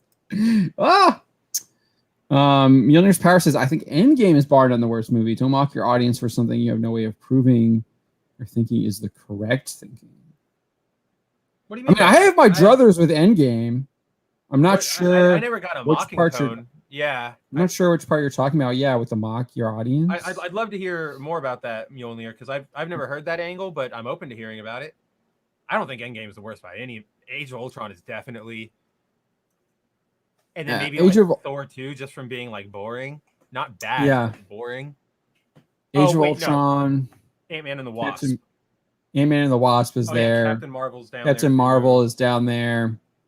And then Thor 2. Thor 2 is down there. Down there. Iron Man 2 is down there. It's absolutely down there. Yeah, so Mjolnir's powers explaining, he says, time travel Hulk and Gamora basically laugh at us for not understanding their take on time travel. Yeah, I can see that. The Gamora the Gamora laughing at the time travel thing. The whole time travel thing is like a huge problem. Yeah, that's it's probably really the biggest part of the entire movie. Really messy. But the reason why Endgame works is because the fight scene at the end is just it's really that. it's the fight scene at the end is perfect close to the MCU, like right there. Minus the female cringe charge. Such a bad moment. But everything like the 3-on-1 Cap, Thor, and Iron Man versus Thanos is absolutely phenomenal. Super cool. Fantastic payoff. And then Captain Marvel getting beat up by Thanos is pretty good too. So knocked out of the movie. Yeah, she really was. He I would have been cooler if he just didn't use the Power Stone and he just like. And he just slugged her instead. Yeah. He needed to make sure she was out of the movie. Yeah. He couldn't take any risks. Right. But But they're, I mean, like you said, like those I've said this before, the Phase 1 movies are really hard to beat. They are. I think the only one that beats it is, there's like maybe two, and that's Winter Soldier, which is, I think that's probably by far the best MCU movie. And then, I don't know, Captain America might be up there. The First Avenger, I really like that's Phase First 1. Avenger. No, that's what I'm saying. So I said the only movie that might beat those Phase 1 movies is Captain America: Winter Soldier, but then I was like, then I said First Avenger might actually be better than that, because the more I watch First Avenger, the more I like it, and I do like Thor. I really like the first Thor movie too. And then Guardians is there, and I'm trying to think, and then Infinity War. So there's 3 like post Phase 1 that might beat some of the Phase 1s, and there's or at least only 3 like that level. Like at least they're on that level of Phase 1, because those Phase 1 movies are really good, except for Iron Man 2. Yeah, except for Iron Man 2. Yeah, Iron Man 2 is at the bottom. Bunny with the keyboard says, if Endgame taught me anything regarding gender, that it's that white men are busy fighting, women will stop to pose dramatically for the camera. That's funny. All right, Sean the Movie Man is going to transition us to Black Widow here. I think we're done talking with Loki. What would you give it? What would your score be? I said mine's a 5. I think probably a solid 5 for most of it. Everything with Richard Grant gets a 9, gets a 10. The concept of the multiversal Lokis really should have been explored more, and they didn't do it, so that's why it's such a letdown. Yeah, I remember that was like your favorite part about that one episode when they were showing all of the different Lokis. Yeah, last one, like I was like, oh man, we're finally gonna get all these different Lokis, and it's gonna be great. And we get like 4, and then we get the Sylvie show, and I just not for me. But yeah, I think I'm right there with you. 5 for the general episode, 8 whenever or like 9, 10 whenever Grant's on screen. Yes. All right, Sean the Movie Man 71 says the Black Widow movie should be as good as Winter Soldier. I'm holding my breath. Yeah, I think I wouldn't recommend that for your health. Well, yeah, don't hold your breath. But no, I think you're right. I think the expectation is that the Black Widow, like a Black Widow movie, should be just as good as Winter Soldier. I think you have that. I think the potential is there for it to be that way. There's lots of really good Black Widow comics that they can draw from that they could have just adapted, honestly. It should be as good as a Mission Impossible film. It should just be a standard. You can't really screw up. It's hard to screw up like a spy movie. Spy thriller. Yeah. Yeah, spy thriller. So it should be good, but we'll see. I don't like the way the way it's been marketing, they're definitely doing a lot of Me Too marketing for this right now. And then I think probably the more concerning thing is that Kevin Feige is saying that they're aiming to subvert our expectations. Yeah, that for the line. film. That line never works out well for anybody. So, yeah, Ryan Marco Seth Johnson! is guessing that it's going to be a female Taskmaster. I don't think so. I don't think so. I know there's a rumor. We were talking with Culture Casino about this last week, and he was saying that it might be Anya, who was who's like the super obscure reference in what, Iron Man 2? Iron Man 2, I think, yeah, where Widow first shows up. Yeah, extremely obscure reference there. Or no, it's in Avengers with the red in her ledger comment. Oh, and she's talking to Loki. But was that the reference to Anya, or just the reference to like her dad, or I think the handler or whatever? I think it's a reference to Anya's dad in Avengers. Yeah. And so the idea is that because there's that character has a daughter in the comics, and that's who Culture Casino is saying might be the daughter or the Taskmaster. Whereas, like, I think, look who makes an entrance. What's up, Drew? Like that flag behind you, looking good. No, yeah, I got Old Glory behind me now. I had to do it, man. You know, right? That's right. You know, because I mean, you guys know what I'm all about. I mean, I'm a proud American. Darn it. That's right. You know, despite the fact that the comrades are trying to come for us, I'm not going that way. That's for sure. The Black Widow thing, it's going to be OT Fagman Naily. I think that's my guess. He's Taskmaster, and they're using the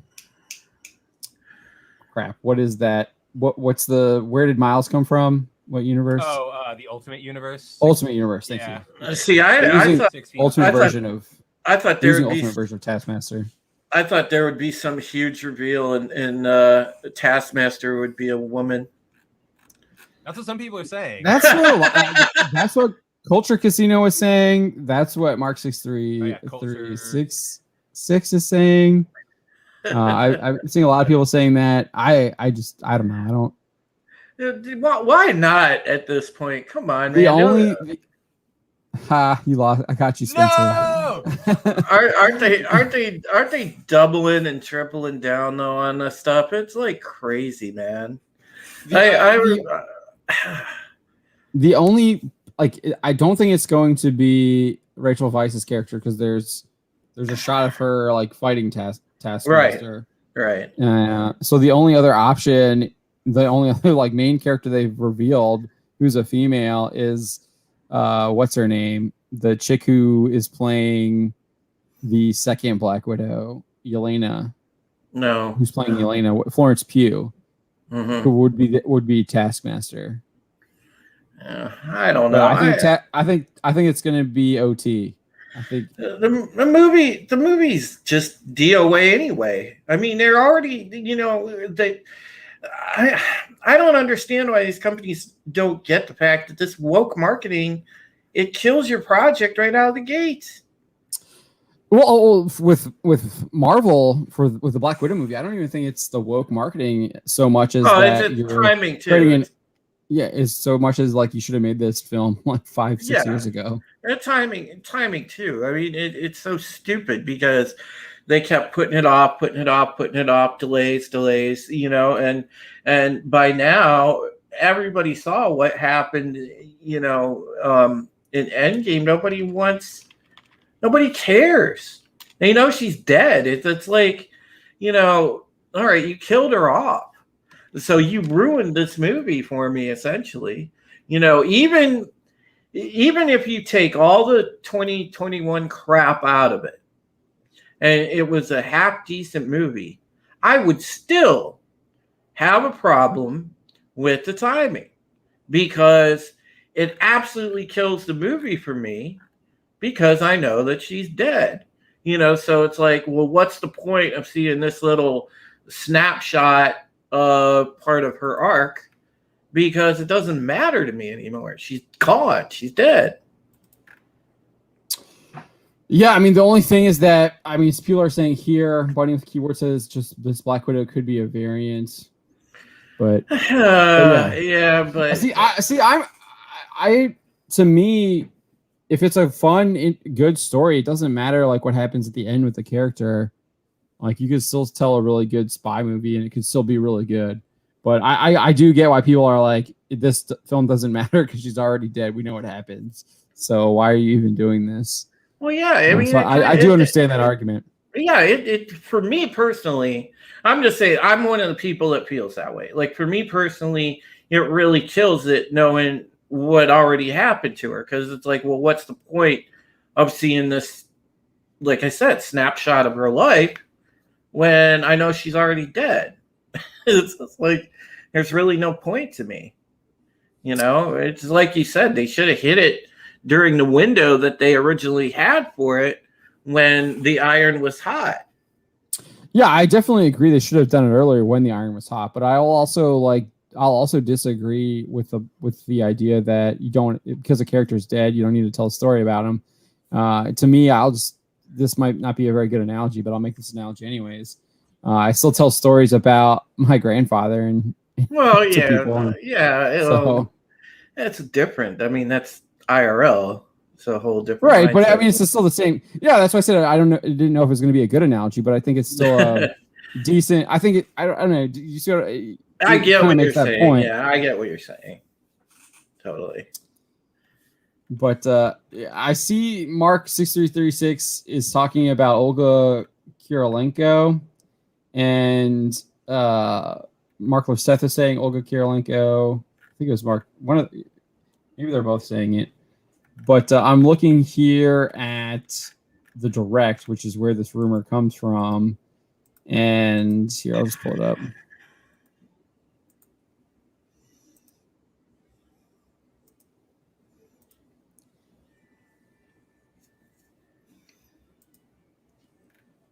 And they're saying that Olga Kurylenko to appear in a Scarlett Johansson-led Marvel film, and this was back in April 2nd.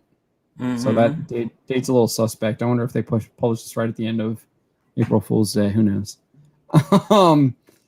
But so they say she's going to show up in it, and that her character in the film is being kept under wraps. Sources say that her role will be a limited one.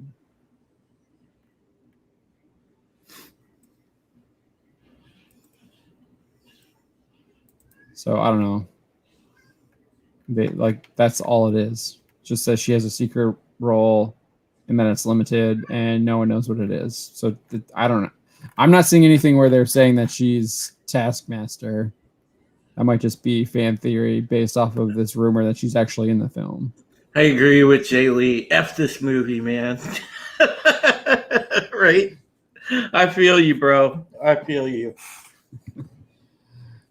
But yeah, Will killed Snake 07. I think I got that right.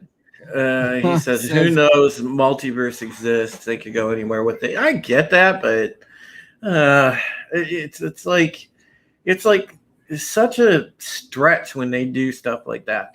I mean, I can't say much. I mean, I watch a show where they killed off a main character, which, by the way, guys,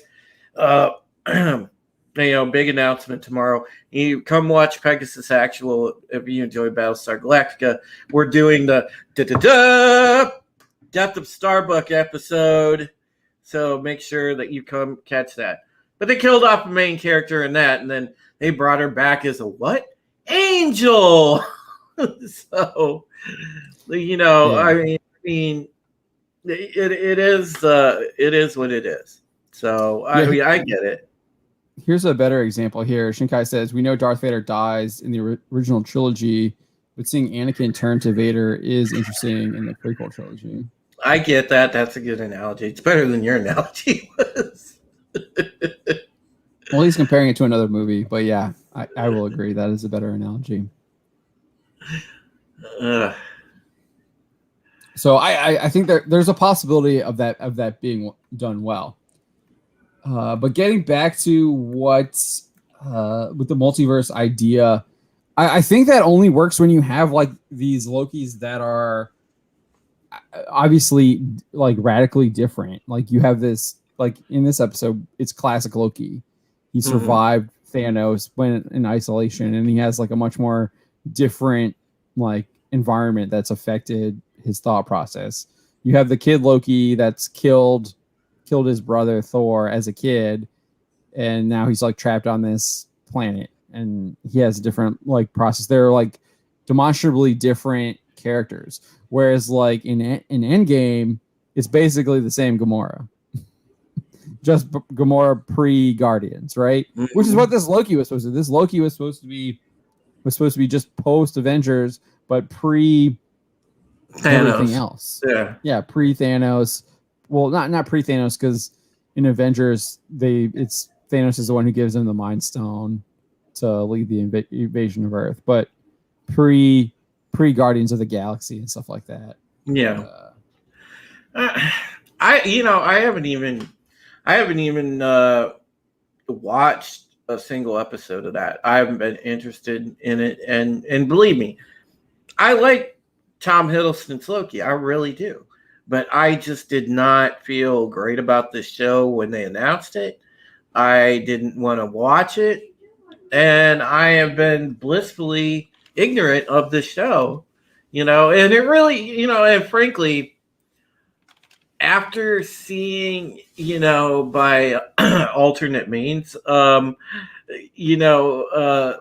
and Winter Soldier and watching that all the way through, I was God, I'm done with Marvel TV. Yeah, I didn't watch any of the Falcon and the Winter Soldier, and I'm glad I didn't. I didn't. Oh God, dude, yeah, terrible. It's just so bad. It had some good action in it in places, but God, it's so bad. It just burned me out of any sort of like interest or even curiosity. Just curiosity at that point of what they had after Falcon and Winter Soldier. I mean, that completely just for me. So yeah, I actually thought the Loki series I thought there was like actual lots of promise to it, because like I said, I thought it was going to be like him as a fugitive jumping across different timelines and running from the TVA, and just causing havoc and creating all kinds of chaos and hey, welcome back, Spencer. Out with everyone. Yo, glad you didn't fall in. Oh, I did. I had to climb myself out. He climbed up out of there like the Ring. He's Ant-Manning it. I was. The water. Oh God. Oh man. Everybody sends Spencer Ring memes now. It's a good movie. I'll take them. Oh man. Spencer, last night somebody on I was on I think it was when I was doing the Rogue Entertainment stream. Somebody said, "Hey, you should do a video and throw Vito under the bus, shred him." And I'm like, "Yeah, you should go for it if you want." I practice forgiveness and just let it go. I don't. Again, I'm good. Which I probably should have been better at that, even with that tweet that I sent. Oh, dude, that's you know what? You know what though? It's like I said. I am like a Klingon when they cross me. I'll be like, that can only be one answer to that. Yeah. No, so I'm all about the. I go roll on the vengeance train, but yeah, I've cooled it so far. I haven't said anything, but I probably could. There's more important things. There's more important things to be spending your time and energy on than that. Like Loki. Mm-hmm. There's more important things to be spending your time and energy on than Loki too. Straight, exactly. Being honest. That's I know. The Hulk cartoon was fantastic. Is there a new Hulk cartoon?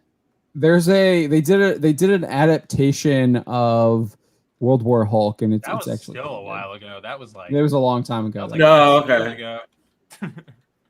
Okay. All right, where is this? I had this up here. Where is it? Okay, yeah. Sean the Movie Man says Black Widow movie should have been Natasha and Clint in Budapest. Yeah, I think that's the most. Yeah. I think that's what everyone makes sense. That makes logical sense. one. I think that would have been actually quite interesting with Hawkeye. I'm totally like I said. There's so many like really good Black Widow stories that are in the comics that you could tell that you could just adapt any of those. Like literally just like straight just Zack Snyder Watchmen it and just rip it off the comic pages and do that. I know I have no idea about any Black Widow stories. Which one? Well, are there any? What ones? Yeah, Nathan Edmondson wrote a really good Black Widow series where she goes on like multiple like spy missions throughout. It was really, really well done. Yeah, see, that's all you got to do is just make her a spy. We don't need the super heroics. Yeah, she's got an apartment that she rents out in New York, and she has her friend watch her cat when she's gone. She's gone a lot, so her friend's watching the cat a lot. And then she's just like going off on these like crazy missions across the globe, like freaking Batman in Batman. Batman Begins. Right? I think it's Batman Begins where he has got to get the Chinese businessman back, right? No, that's Dark Knight. That's Sorry. Dark Knight, yeah. Dark Knight, yeah. In Dark Knight. So it's very similar to Dark Knight where he's like cruising on the boat with all of, like the supermodels. And so there's a lot of like stuff like that where she's going on to like exotic places and just doing cool spy stuff. But yeah, I definitely recommend Edmondson's Black Widow run. Toxic Man Flu dropped you $10. Yeah, I have to scroll down to get to that. There it is. You want to read it? Toxic Man Flu up Dick's Division for 10 American pesos. Says, I listen to these streams because John still has hope for good content from Marvel and DC in his eyes. When I see that hope start to die out, I know the world is about to end. Well, listen, I think collectively, as a staff, we're holding out hope, but when you look through the larger lens, I'm not. I think this entire comment is ironic. I think this is just irony. It has to be. Like I think maybe I think he's making a joke. Like I would like to see cool things, but I'm not expecting anything. Like I think that's why I'm so easily impressed lately. Maybe like, multiple Lokis. Like it's fine. Maybe I'm a dreamer. Maybe I'm a dreamer then. But I don't know. I feel like I'm holding out hope. But when I look through the larger lens, and you guys know the stuff I talk about, it's hard for me to hold out hope because I know that this, on the whole, is an interesting. It's an industry that's just being blatantly used as propaganda. Oh yeah, I mean, if you want to talk larger picture, you should always be optimistic because we've already won. Dude, these people would be burning in hellfire, John, if we won. To be honest, but there's always the chance for conversion, man. Constantly conversion. I was not a good person 10 years ago. Totally changed my outlook in life. But that's a talk for another stream, I think. But so like I don't know. I've literally completely abandoned Marvel and DC comics. I don't buy any of them anymore. I don't read them at all. I read manga now. I don't think anybody on the comic side is buying that. I think pretty much the only thing going on at the moment is like Ethan's studio and Polito with the Coffin comics, and that's about it. That's big. No, there's a lot. Berserker is huge.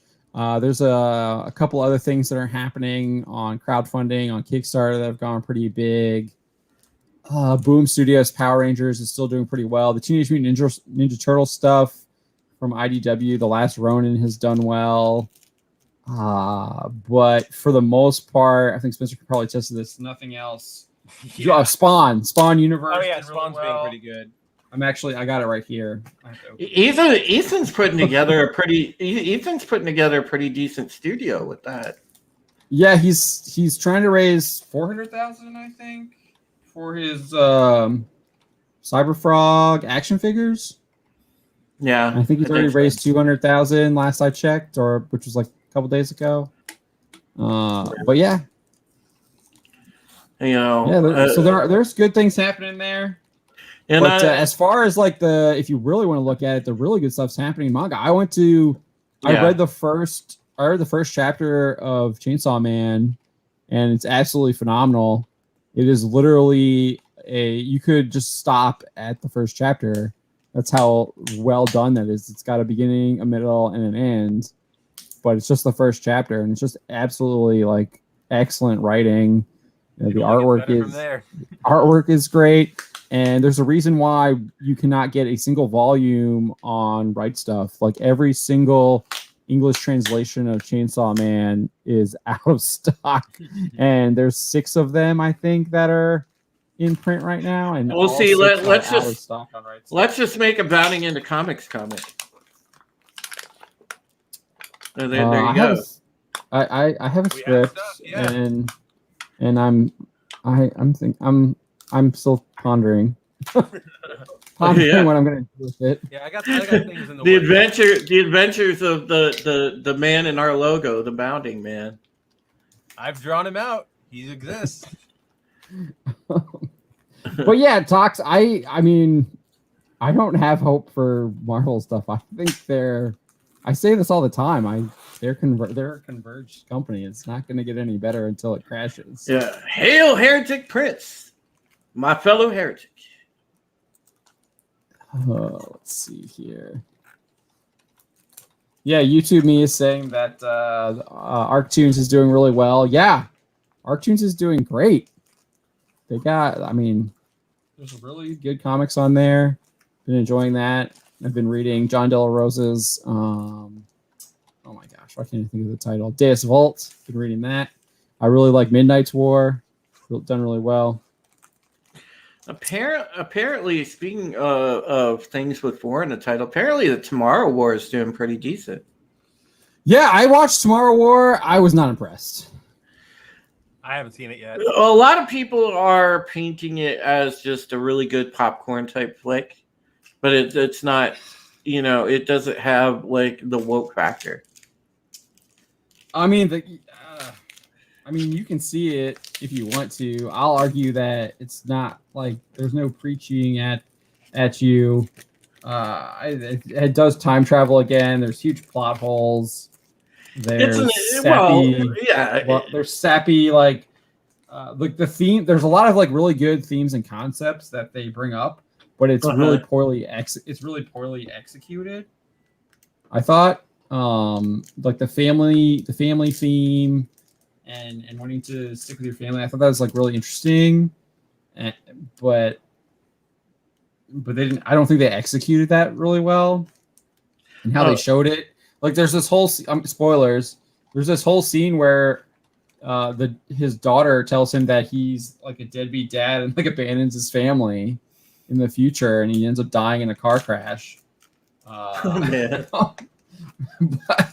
And so he like vows like not to have that happen later, and it also like doesn't make sense because he supposedly changes the future, which I don't know. It's yeah. What about is right here? Yeah, Tomorrow War is stupid. It had the woke Bechdel test standard all over the movie, and the SJW still hate it because it's Chris Pratt. Yeah, I think that's a pretty good. That's a pretty good. That's a pretty good. I think that's a pretty good synopsis for that. Oh man, but yeah, it doesn't preach at you, but it definitely has that. It definitely has the Bechdel. I would say that. And what do you guys think of all the Dom Toretto memes popping up? They're great. I'm gonna be honest. I don't like them. I think Oh, I don't like them at all. I don't think they're funny at all. You don't get the cheesy laughs out of them, man. The Anakin one was great, dude. It's a one-note joke that doesn't. I don't know. I don't find it funny. I don't find them funny. It's cheesy funny. Not my kind. Aren't they just trying to? Isn't it? It sounds like they're just mocking the whole idea of family. No. It's just a cheesy, funny joke. Because if you know the franchise, you know, and you know that line that he always says, it's just family, it's just like, and they just put it in different situations because what the memes are about are the ridiculous, you know, how ridiculous the movies continue to get, and like you know, completely illogical. Like cars swinging on a vine, for God's sake. I mean, so they're like, well, hey, he could just fly next to Anakin in outer space. Dom, what are you doing here? Well, the dark side can't beat family.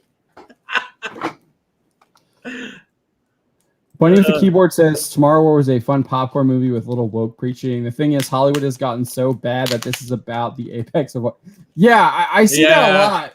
A lot of the people that have said that, it's just like, oh, there's no woke preaching in it, so it's like it's actually decent. And I'm just like, no, their storytelling is like really bad. The script needed like maybe 2 or 3 lookovers. Lots of pieces should have been cut out. Well, that's a good point, John, because you know that's the problem with all of this stuff. We've been inundated. Yeah. Oh God, that's so dope, dude. We've been inundated with so much browbeating of, you know, all this whole SJW spiel, you know, all of this woke nonsense that the minute there's something non-woke, even if it's a bad movie, we're like, oh, it's okay. Because it's just like, it wasn't woke. But then you go back and realize like, oh, shit, this is just a bad movie. No, yeah. Tomorrow War it's subpar. I mean, it wanted to be Independence Day, and it's not. It's like far from Independence Day. Well, yeah. Well, I don't know. Independence Day is a far superior movie. Well, dude, it's a classic. It's a classic. Yeah, well, yes, because it's a good movie. Yeah. Like, it's a classic because it's good. I mean, I don't know about the sequel, but I didn't watch that. I saw the sequel. I saw the sequel. Yeah. It was pretty bad. I saw it was on TV, and I was flipping through the channels. It's like, no thanks. It's like Resurgence or something like that. Yeah, the sequel is pretty fairly bad. What about says a movie not being preachy isn't good enough? Make entertainment entertaining. Simple. Yeah, I agree. Disney should get back to making movies like Pirates of the Caribbean, the first one. Which Culture Casino thinks that's what they're doing with Jungle Cruise. So we'll see. And Emily Blunt's in it. So, and I mean, I really liked. I'm gonna Live, Die, Repeat, whatever they changed the name to. Edge of Tomorrow. Edge of Tomorrow. So I really like that one. Oh, what about she's a solid actress. She's also in The Quiet Place 1 and 2. I haven't seen the second one. The first one was I see What About saying it was good. It's decent. It's okay. I wasn't impressed. Yeah, ID4 Part 2 is pretty atrocious. What about it? It's like I mean you better like be drunk to sit through that or something.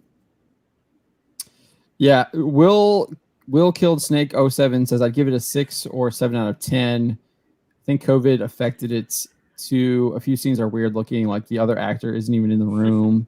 In one scene, I swear Chris Pratt's face was 3D. Yeah, that's possible.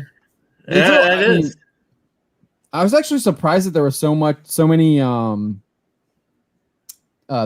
like suspense shots. They did a lot of suspense shots with the aliens. I was actually surprised with that because I thought it had been marketed as like more of an action movie, and it was almost more of a suspense movie.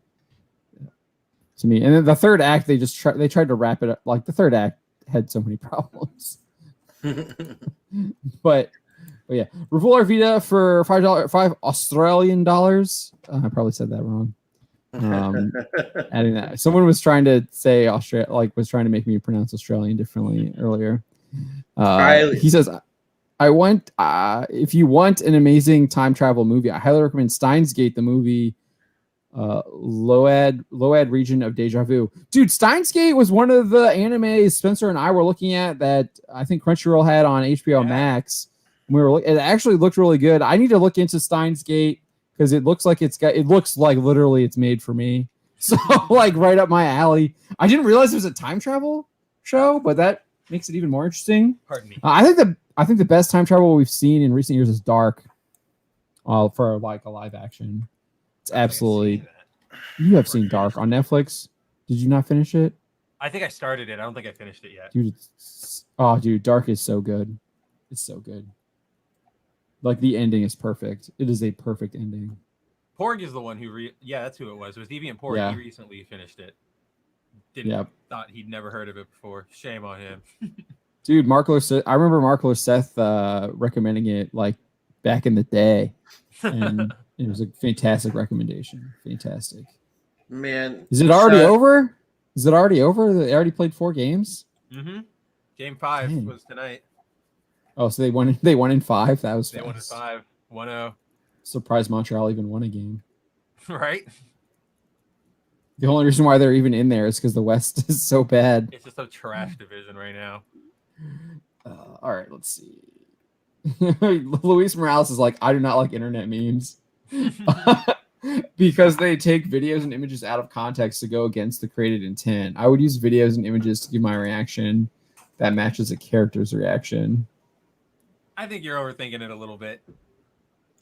I get it. I think you're overthinking it a little bit. I think he's definitely on point for some. Some of them, it's just like, okay, you tried a little too hard with that meme. Depends. Depends on what it is. Yeah, it depends. Yeah. Bunny with the Keyboard says a truly fun but old time travel movie is 12 Monkeys with Bruce Willis. Yeah, that's a good movie. Everybody should watch that movie. Sean the Movie Man says Tomorrow War has bad dad. The girl is the key to everything plot. That's in everything. But maybe I'm nitpicking. Yeah, see, I actually I know people are criticizing the bad dad meme, and I talked about this when I was on Father Christopher Miller's channel a little bit. The bad dad is Chris Pratt's dad. It's not Chris Pratt. They try and say that Chris Pratt is the bad dad, but that's something that his character hasn't experienced, and he's told that it will happen in the future, but before he dies. But he obviously tries to change that in the film. At the end, he changes that in the film, and then he even reconciles his dad. And then even with the bad dad, the grandfather has a good redemption arc, and he's the one who kills the big bad, helps kill the big bad alien at the end. He's key to killing her. And then the girl isn't the key to everything because he has to figure out stuff at the end, and he has to team up with his team to save it. So I see those criticisms, but I have to wonder, there's other things that in the movie that happens that push back against those criticisms. So there is a redemption arc with J.K. Simmons' character. He is a bad dad, but at the end of the day, he wants to right those wrongs. And even in the beginning of the movie, he's trying to reach out to his son. And he's sending Christmas cards, and his son's just throwing them in the trash. So Chris Pratt's character is just throwing them in the trash. So he did make a mistake, but he's trying to make amends for that. He's asking for forgiveness, and Chris Pratt's character wasn't giving it to him until the end of the film, where he does forgive him. He does give him that forgiveness, and then I think he moves into the house with him, if I remember correctly.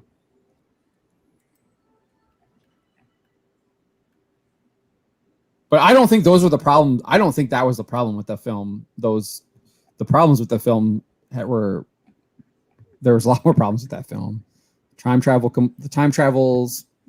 thing was iffy. There were no stakes given the fact that they say that he survives.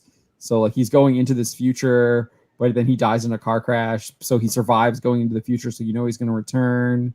So yeah, there were a lot more problems with it than those two things.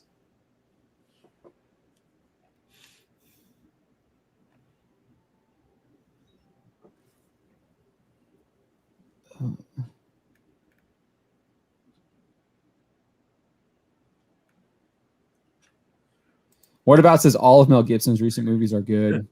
I haven't seen the Snowman one, or whatever, where he's the Santa Claus or whatever, right? Isn't he Santa Claus? Yeah, I haven't seen that one, I heard but it I was saw really the. good. Yeah, I've heard good things. I really like the one where he's like an ex-con and his daughter like gets like entangled with like some kind of like drug deal or something, and he's got to like go and find her, and he's dealing with like biker gangs and stuff. I remember that one. That was I saw it. really I enjoyed that one. That was good. Sean the Movie Man says our bar for decency and entertainment is much lower if it's not woke. And yeah, I see a lot of people. I feel like that's a lot of people's reaction Yeah, right. to movies, and I'm not trying to take away. Hey, if you enjoyed Tomorrow War, that all power to you to enjoying it. But I'm going to tell you what my opinion is of it, and but yeah, no, I do think that I think that's a lot. I think that the bar for decency is really low. I was actually I watched The Quiet Man. I was inspired by our Saturday stream with Father Christopher Miller. They were talking about a lot of we didn't talk about The Quiet Man. I was actually trying to find this movie. Hold on.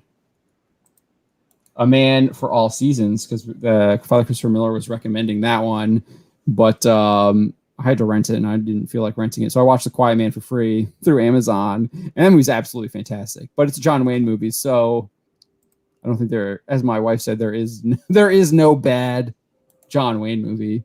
And the banter between him and Maureen O'Hara is absolutely fantastic. And then you have the priests and how they react with each other. There's this great scene in the beginning of the film. Absolutely brilliant writing, great dialogue of these Irish like locals in this like rural Irish town at this train stop, and they're just having this like just like fantastic little like dispute argument about each other, and it was just wonderfully written. You know people like them, you've heard debate like arguments like that. It was just really well done, and I really did. I just enjoyed it. The Quiet Man. It's on Amazon Prime. I do think a lot of people need to watch older stuff because it just blows the new stuff out of the water. I say this with the MCU. The Phase 1 stuff is really good. It's better than most of anything that comes after it. And you like just go back and watch this stuff from the 60s, the 70s, and the 80s. It's far superior than what you're going to get today for the most part.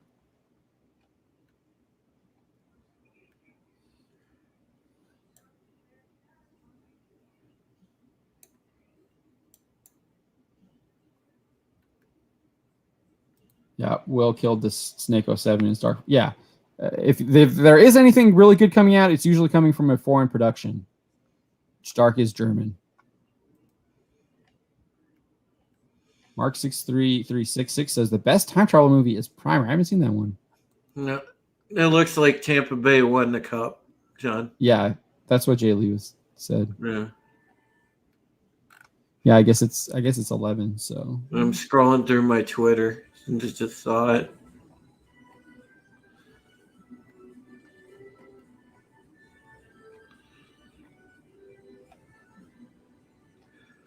Ooh. Looks like the Haitian president got killeried. Yeah, he got assassinated. Mm.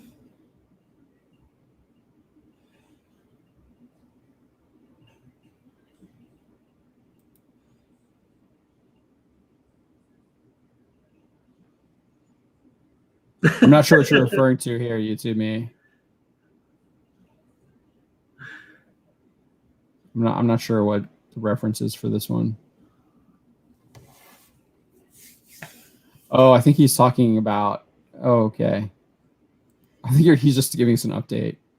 Yeah, I think Bloodfather is the Mel Gibson movie. I think that sounds familiar. That was really good. Oh, dude, Mel Gibson in Ransom is fantastic, John. I really like that movie. That's a great movie. I'd like to see an updated version of The Hitcher that had Rutger Hauer in it from way, way, way back in the day. But man, they wouldn't do it justice. Just watch the old stuff. You don't need an updated one. That's a 1986 film. Rutger Hauer was awesome. They made one in 2007, it looks like. Oh, I didn't see the one in 2007. I did not know that. Is it it looks like it's a horror movie. Yeah, it is. Okay. Yeah, the one in 2007 has Sean Bean in it. Oh, okay. As John Ryder and Sophia Bush. Neil McDonough is in it. That guy's a phenomenal actor. Neil McDonough. Mm-hmm. He's like in everything. It's a classic like thriller / horror movie. So it's a really good, like, it's a suspense. You know how they used to qualify them as suspense. Yeah, that it would probably best go under suspense, I think. Yeah, I mean, Tomorrow. I honestly think Tomorrow War is like the first or the second act is definitely is suspense for sure. But yeah, no, I feel like you don't get a lot of suspense movies that much anymore. No, they've traded the suspense for gore. Yeah.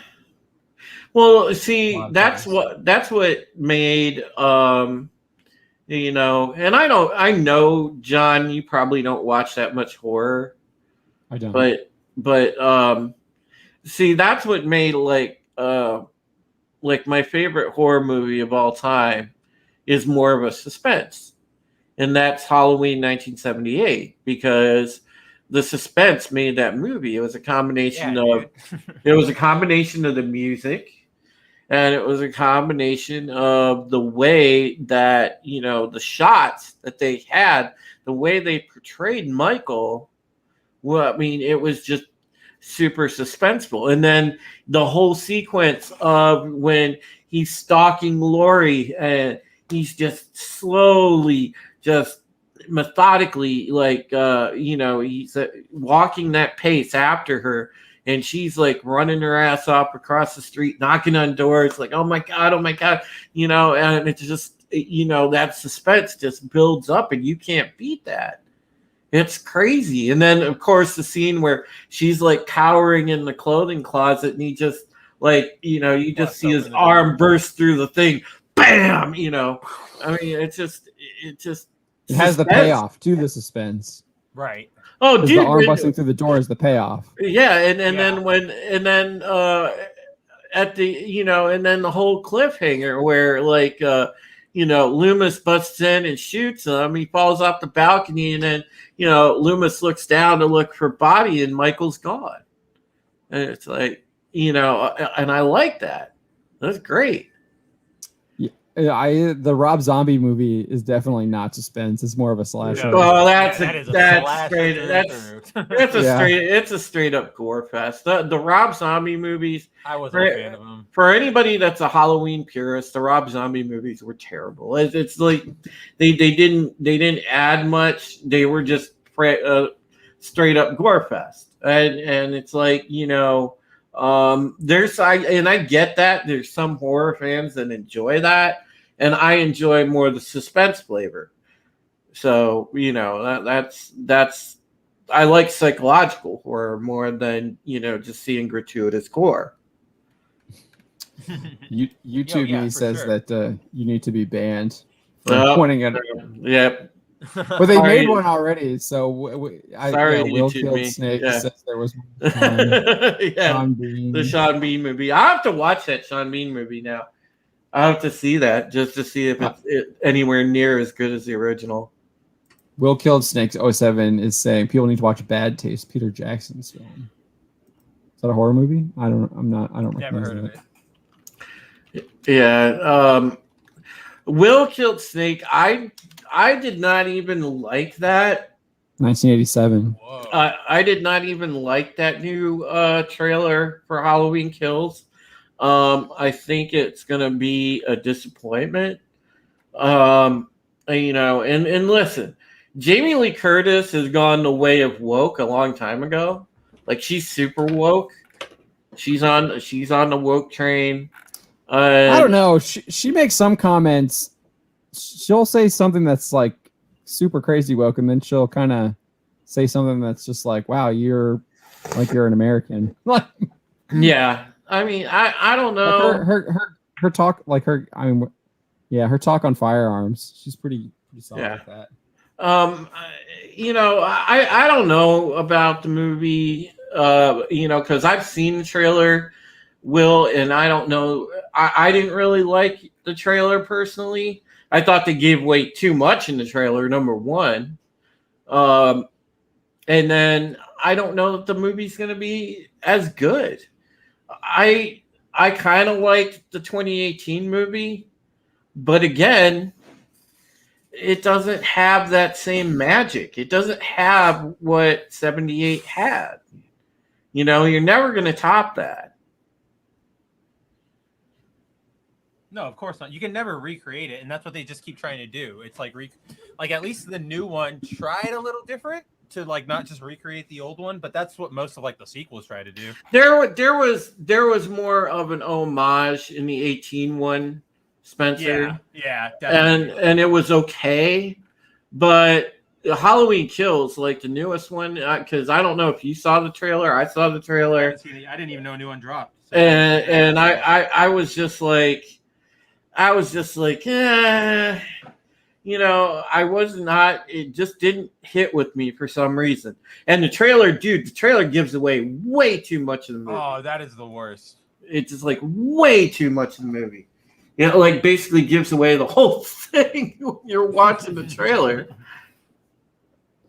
Will Killed Snake says that the Sean Bean Hitcher works very well. Says you might like it, Drew. Okay.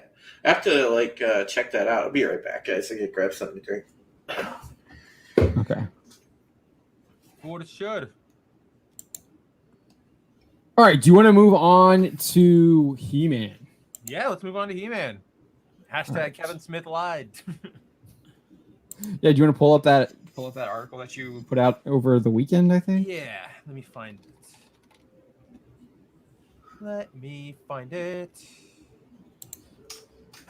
No, I really did like The Quiet Man. It's really, really well done. All right. I watched that Where's our website? on Monday. I think I watched that on Monday.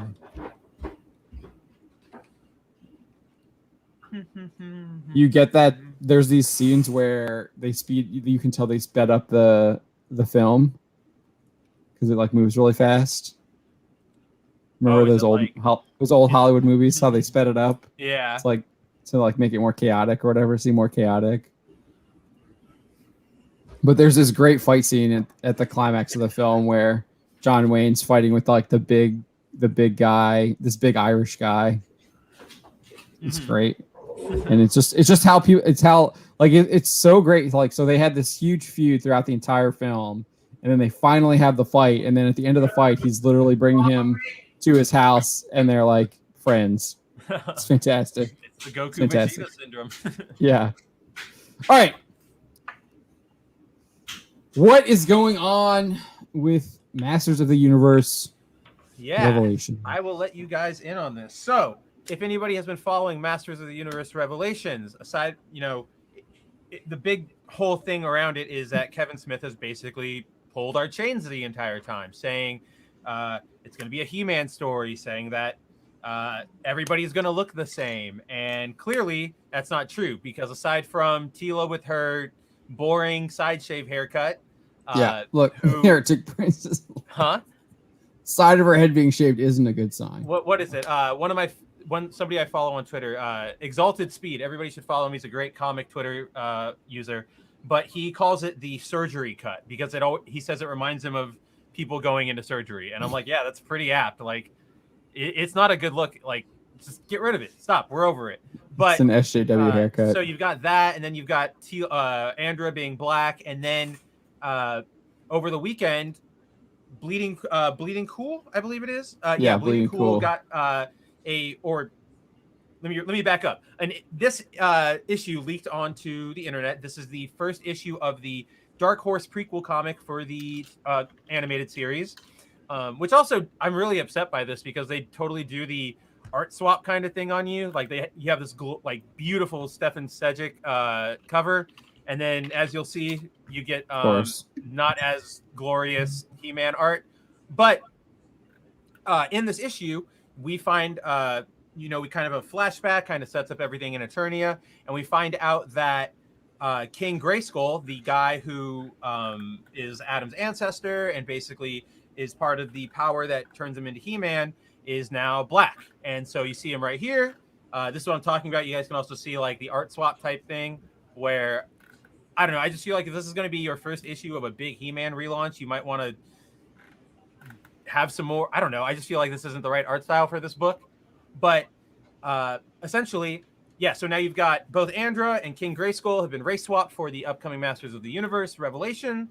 And over the weekend, the news made it on, made its rounds around social media, and it eventually made it to this Shadow Weavers Realm He-Man and She-Ra fan group, where it got a response from a fan, a black fan, who said, I prefer making new unique black characters than race swapping originally white characters. Instead of wearing your own shirt, you're getting a hand-me-down shirt from someone else, which I'm pretty sure, yeah, that's my sentiments. Like, I think he hits it right on the money. And in response, in reply, he got a response from the Netflix director of original series, Ted Biaselli. I hope that's how I say his last name. Sounds right. Who worked on the show and decided to chime in a little bit about why they race swapped the characters. So he basically replied to the fan and said, I hear you, and that will indeed be a part of our story too. But a big hurdle when you're introducing a new character to a line of so many well-established characters is that they are bound to be outsiders and harder to accept as canon, at least for a little while, or at least for a while. Nobody gives a shit about Sir Laserline. We asked ourselves early on about the need for two giant white blonde dudes in the pantheon of Masters of the Universe. And honestly, it makes both characters less special in their iconography. I wish I could take credit for being the one with the idea to make Grayskull black, because now, in the history of all the champions of Grayskull, a black man has a role of prominence, as opposed to just being a guy with the clamp who's King Randor's bodyguard. And he goes on to say, same thing with Andra. She was initially created as a new character. It was my idea to dig into the lore and raise up a character who had a small appearance but a strong following. People have been wanting to see Teela and Andra fight side by side for a while, as opposed to creating a new character that could easily be rejected. Honestly, do we really need two badass redheads? Masters of the Universe had no women of color, and we saw an opportunity and took it. Why not give little black girls a hero that looks like them? So basically, they're admitting that they're just doing this because they can't write new characters. Like, it's just embarrassing. They're admitting that we have to piggyback off of these characters with strong followings because our own characters can't stand on their own. And we know that's a lie because, or we know that the sheer fact that new characters can't stand on their own is a lie because Chainsaw Man sold out. I mean, all 6 volumes. Not even looking at that. Like, not like one of the examples I always think of is Black Panther, like Justice League, where you easily could have had your main, McDuffie could have easily just said, hey, we're putting together the core 7 characters for the cartoon series. Here's Hal Jordan, the most recognizable one. Let's make him black. But he didn't. He took Jon Stewart and said, I'm going to make Jon Stewart a good, real character because he is his own unique man. And guess what? It turned out way for the better.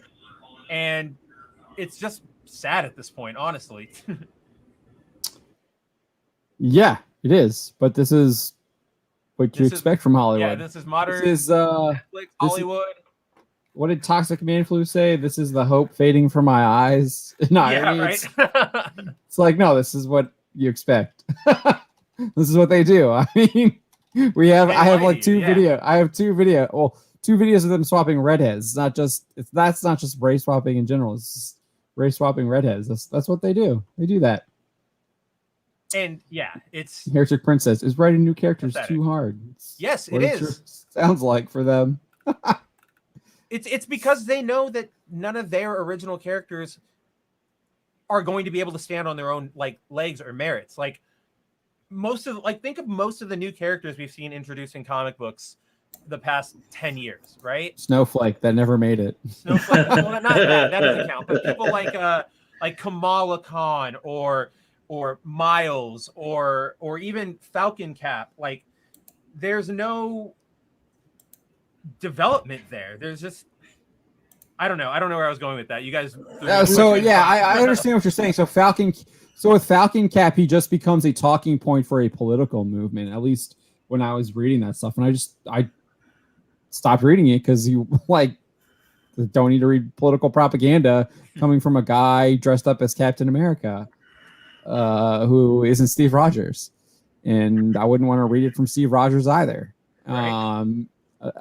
Except if it's like patriotic, which is what Captain America should be to his characters. He's a patriot at heart. But I don't need to hear screeds about how like capitalism is terrible and Falcon Cap's comments on like immigration policy or Hey, like I don't need to hear that crap. Or like what he thinks about like corporate America. Unless he's like dealing with some kind of like Hydra owned agency or something like that.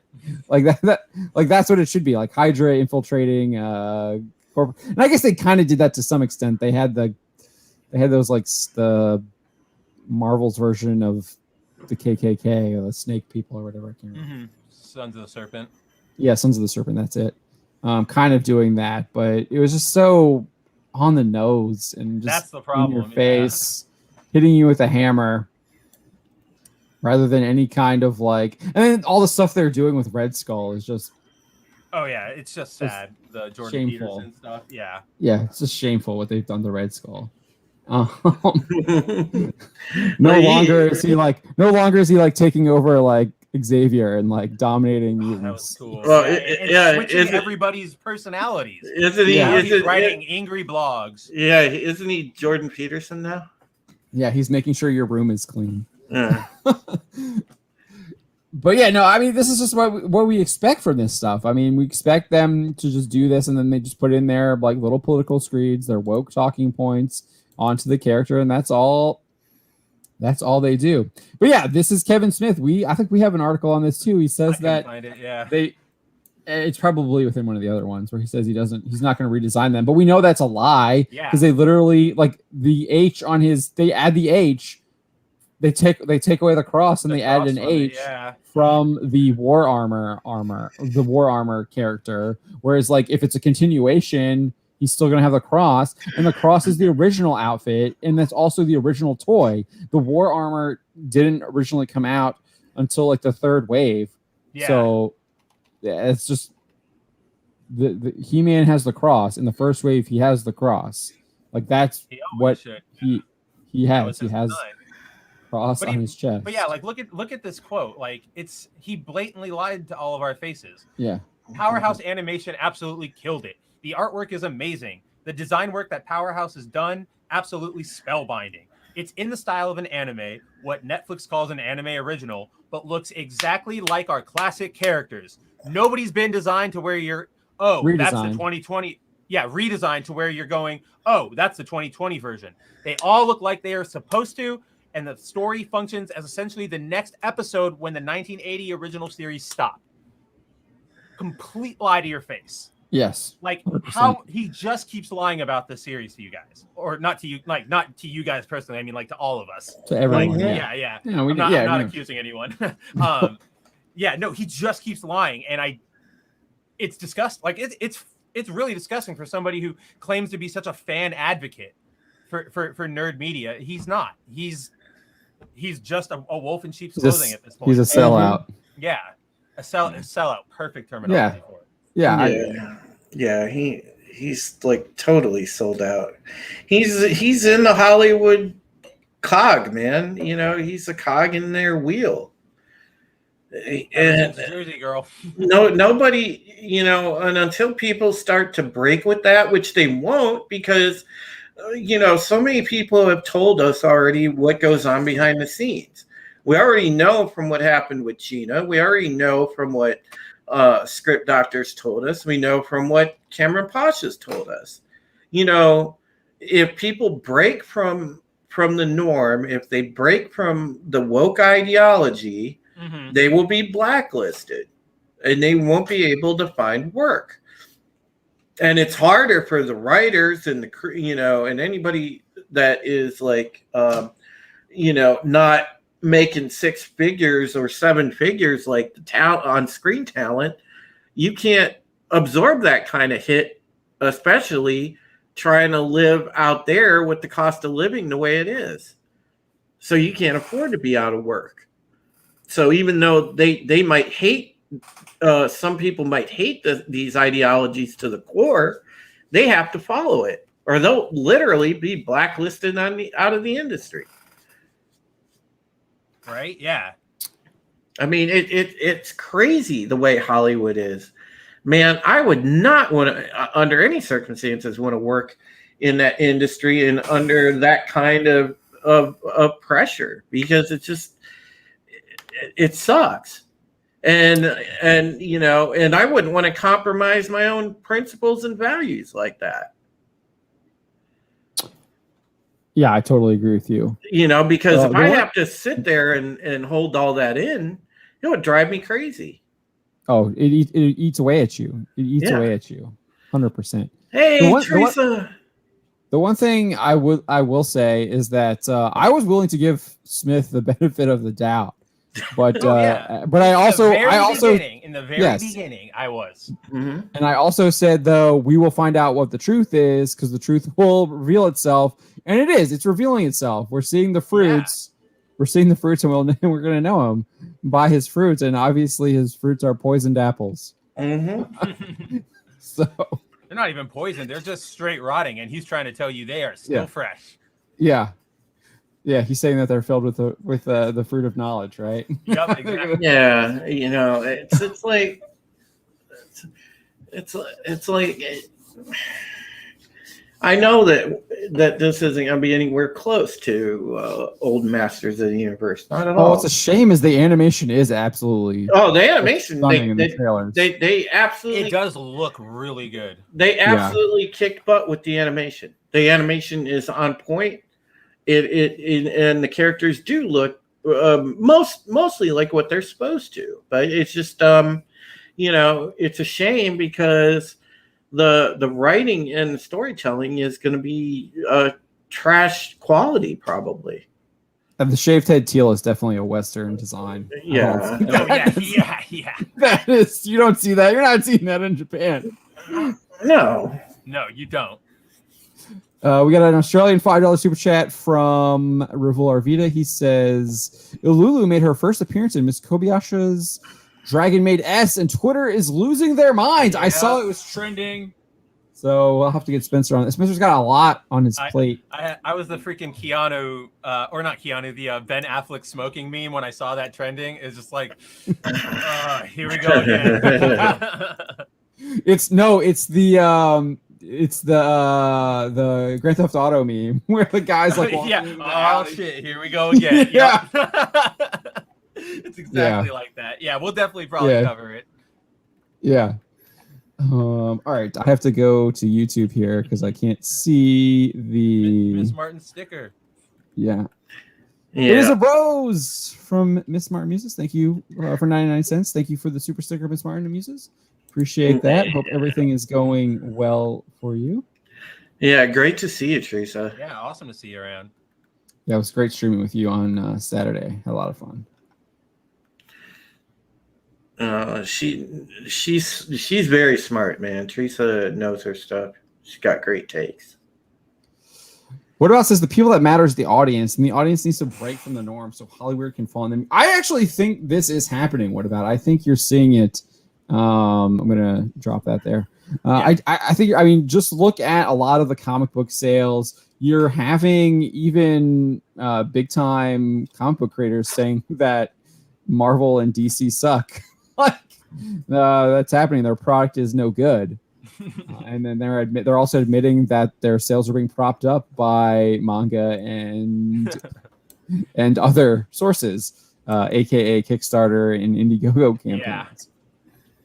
So, and the idea that and then you have these people out there saying that there's this, like, who was saying that comics are going to, no one was saying comics are dying. People were using that as a euphemism for Marvel and DC comics dying. It wasn't like comics as a platform are going to die. That's like utterly ridiculous. Yeah. To even make that, given the fact that you could argue that comics are the first written medium on cave painting walls. Right. Like it's such a disingenuous argument. And it's those vocal, or not vocal, I guess vocal sometimes, but like rhetorical traps they always, like those people always try to trap you in, is they conflate all these disingenuous things like, oh yeah, comics are dying, then why are there still comics? It's like, that's not, you are being like so disingenuous because you know that's not what I'm saying.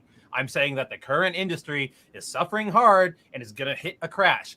Nobody ever said they're going away, just that they're not doing well. But all these people, and then, they do the same thing where they go, comics are doing great because look at manga. And it's like, dude, no, only on the basis that you guys are both sequential images. That's all you've got to share. Like, let's chill out.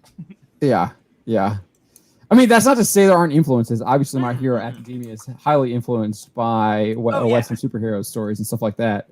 So, but they're definitely obviously two different types of sequential art. Yeah.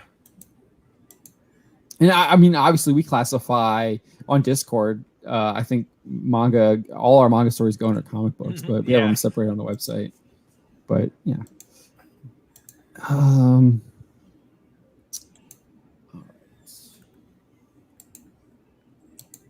Yeah, I mean, we knew those people were going to be upset about that reveal, like, because they were already upset before. They're like getting upset when their trailer dropped. It's like on cue.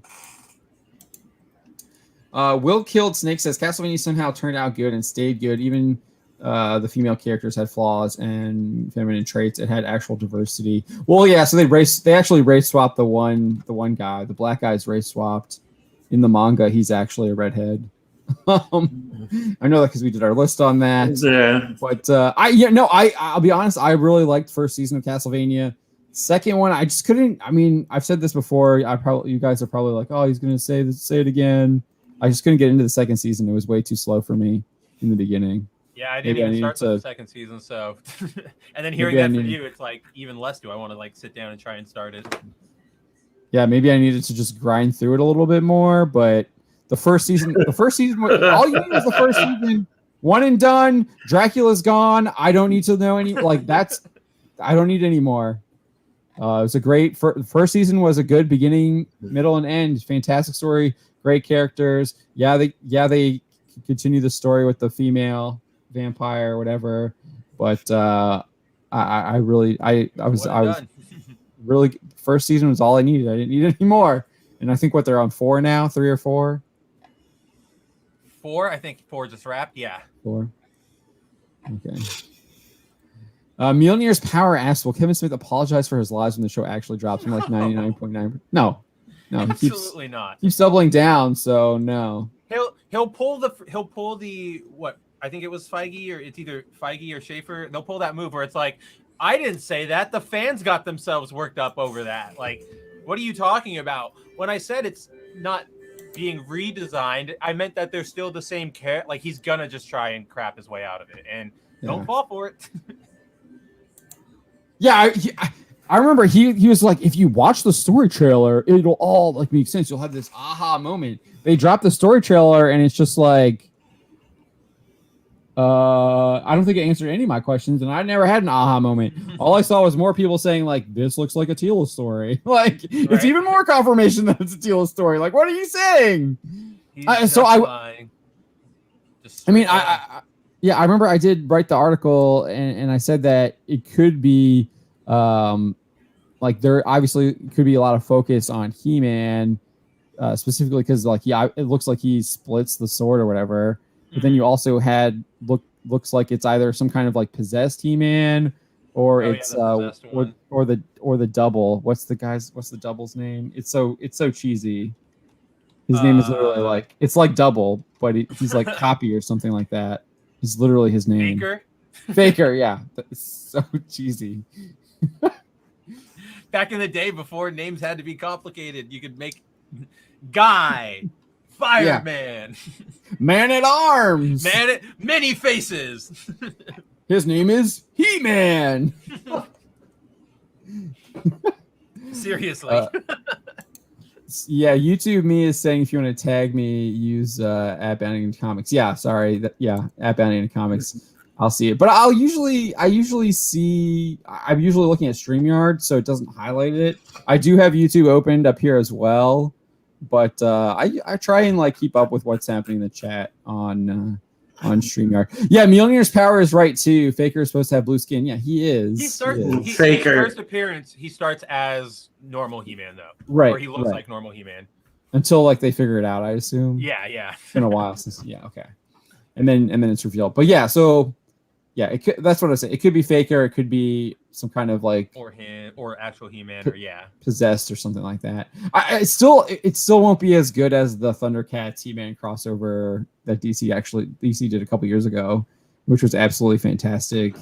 And instead of like some abomination like He-Man turning in like combining with Skeletor, you actually had Skeletor combining with Mum-Ra, and that was phenomenal. I learned that they were gonna do a follow-up Masters of the Universe Teenage Mutant Ninja Turtles that unfortunately never got off the ground, but they released some concept art from Freddie Williams, and dude, that guy's amazing. Oh, he's so His good. Art is so good. Apparently at some point in the story, Leo was going to get the Sword of Power because there's art of him like pulling out two swords of power, and he's got the H, or not the H, the cross, like the iron cross like armor buckle. Looks really cool. Nice. Oh, it would have been so fun. No, that would have been dope. Yeah. Yeah. Dude, Kevin Smith will cry mid-broadcast. Of course, he's gonna post a photo on the day it drops, which is like a couple days from now, where it'll be like crying and it'll be like, I'm crying that my series finally made it to TV or whatever. Like, I guarantee that's what it's gonna be. Like, it's gonna be so forced. Yeah, it's just what he's gonna do, what he does for everything now. He just cries at everything. But yeah, no, Freddie Williams stuff. Like, I love the Batman Teenage Mutant Ninja Turtles crossover that he does. Really, those are really well, like both are really well done. The I think he did the Injustice He-Man one. I just didn't get into that. Yeah, the story was all right, but the art was really good. I mean, yeah, I think there was a little. What's his name was doing the story on that? The Injustice guy, Taylor. Tom Taylor. And it just wasn't. I don't know. I wasn't impressed. I wasn't impressed with it. It's there was a lot of political propaganda, I felt like, in the first issue, and I noped out. I don't even remember the first issue. I just remember it was an thing. But dude, the He-Man Thundercats, just that's what legends are made of right there. Just take that story and animate it. Give it to Powerhouse and tell them to animate it. 6-issue run. It's all you need. Print money, because that's absolutely fantastic. Like, just can you imagine freaking Skeletor like fusing with Mum-Ra, like Dragon Ball Z style? Like, dude, what? It's so cool. Gets like lich horns and like super powerful. It's the best stuff. That's the stuff comic book like crossovers should be made of. He-Man and Lino combining. Yes, please. Yes, absolutely.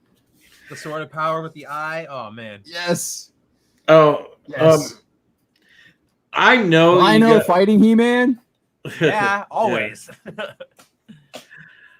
I know you guys had to have gotten a kick out of it, being our editors, but man, did you guys see like the most earlier today? Like, I couldn't believe it was a real article. I tweeted it out on my Twitter.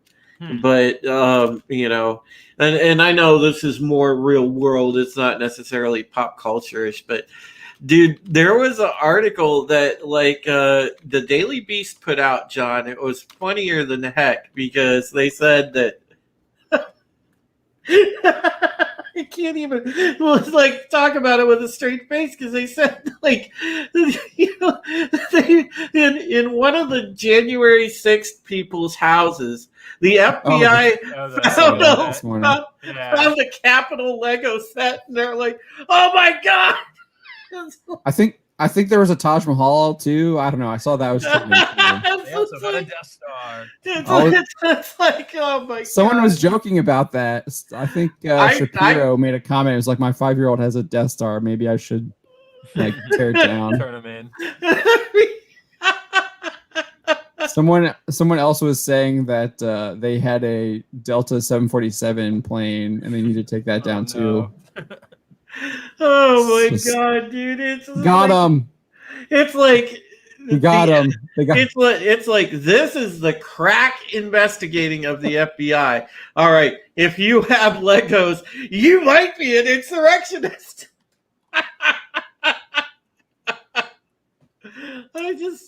I could not believe that was a real article. I mean, the article is believable. The actual investigation is probably a little bit more unbelievable. They're sending like FBI agents to raid people's homes and report that they found like Lego constructs. Like, God, man, it's hilarious, dude. I cannot believe that though. It was like, really, the Daily Beast is going to report on this? Yeah. I guess I shouldn't be surprised. It is Daily Beast. Sean the Movie Man says, He-Man Thundercats crossover, speaking my childhood dream. I'm serious. It is good. Yeah. The artwork's fantastic. The storytelling is great. Like, I cannot recommend, I think it's like a 6-issue miniseries. Yeah. I don't know if you can, I don't know, like I would go check, I use instocktrades.com. They might have it there. I highly recommend it. It's actually one of the really good things that came out of DC in the past decade.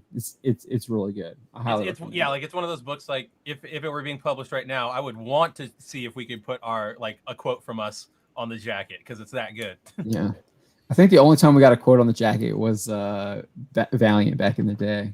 Still counts. I doubt they would do that now. Oh yeah, I highly doubt it. Give like a rave review. But what's her name's not there anymore. She's doing Star Wars .ew stuff now. Just jump ship again. She just keeps doing it. Yeah. All right, we got about 15 minutes till midnight. What do we want to wrap up? Do you want to wrap up with the Lord of the Rings, or do you want to talk Captain America? Might as well talk Captain America. I guess we want. This is the black pill stream, so I guess we need to go negative, right? Yes. Instead of something that's actually cool. Oh, dude, Revol Arvita, He-Man Fate Grand Order crossover. Ooh. That would be interesting. Can you imagine that, like the He-Man and Skeletor are like summons? That would be, dude. Fate? Cute girl version of Skeletor. Let's go. Yeah. Well, I was just thinking Skeletor. I can picture that.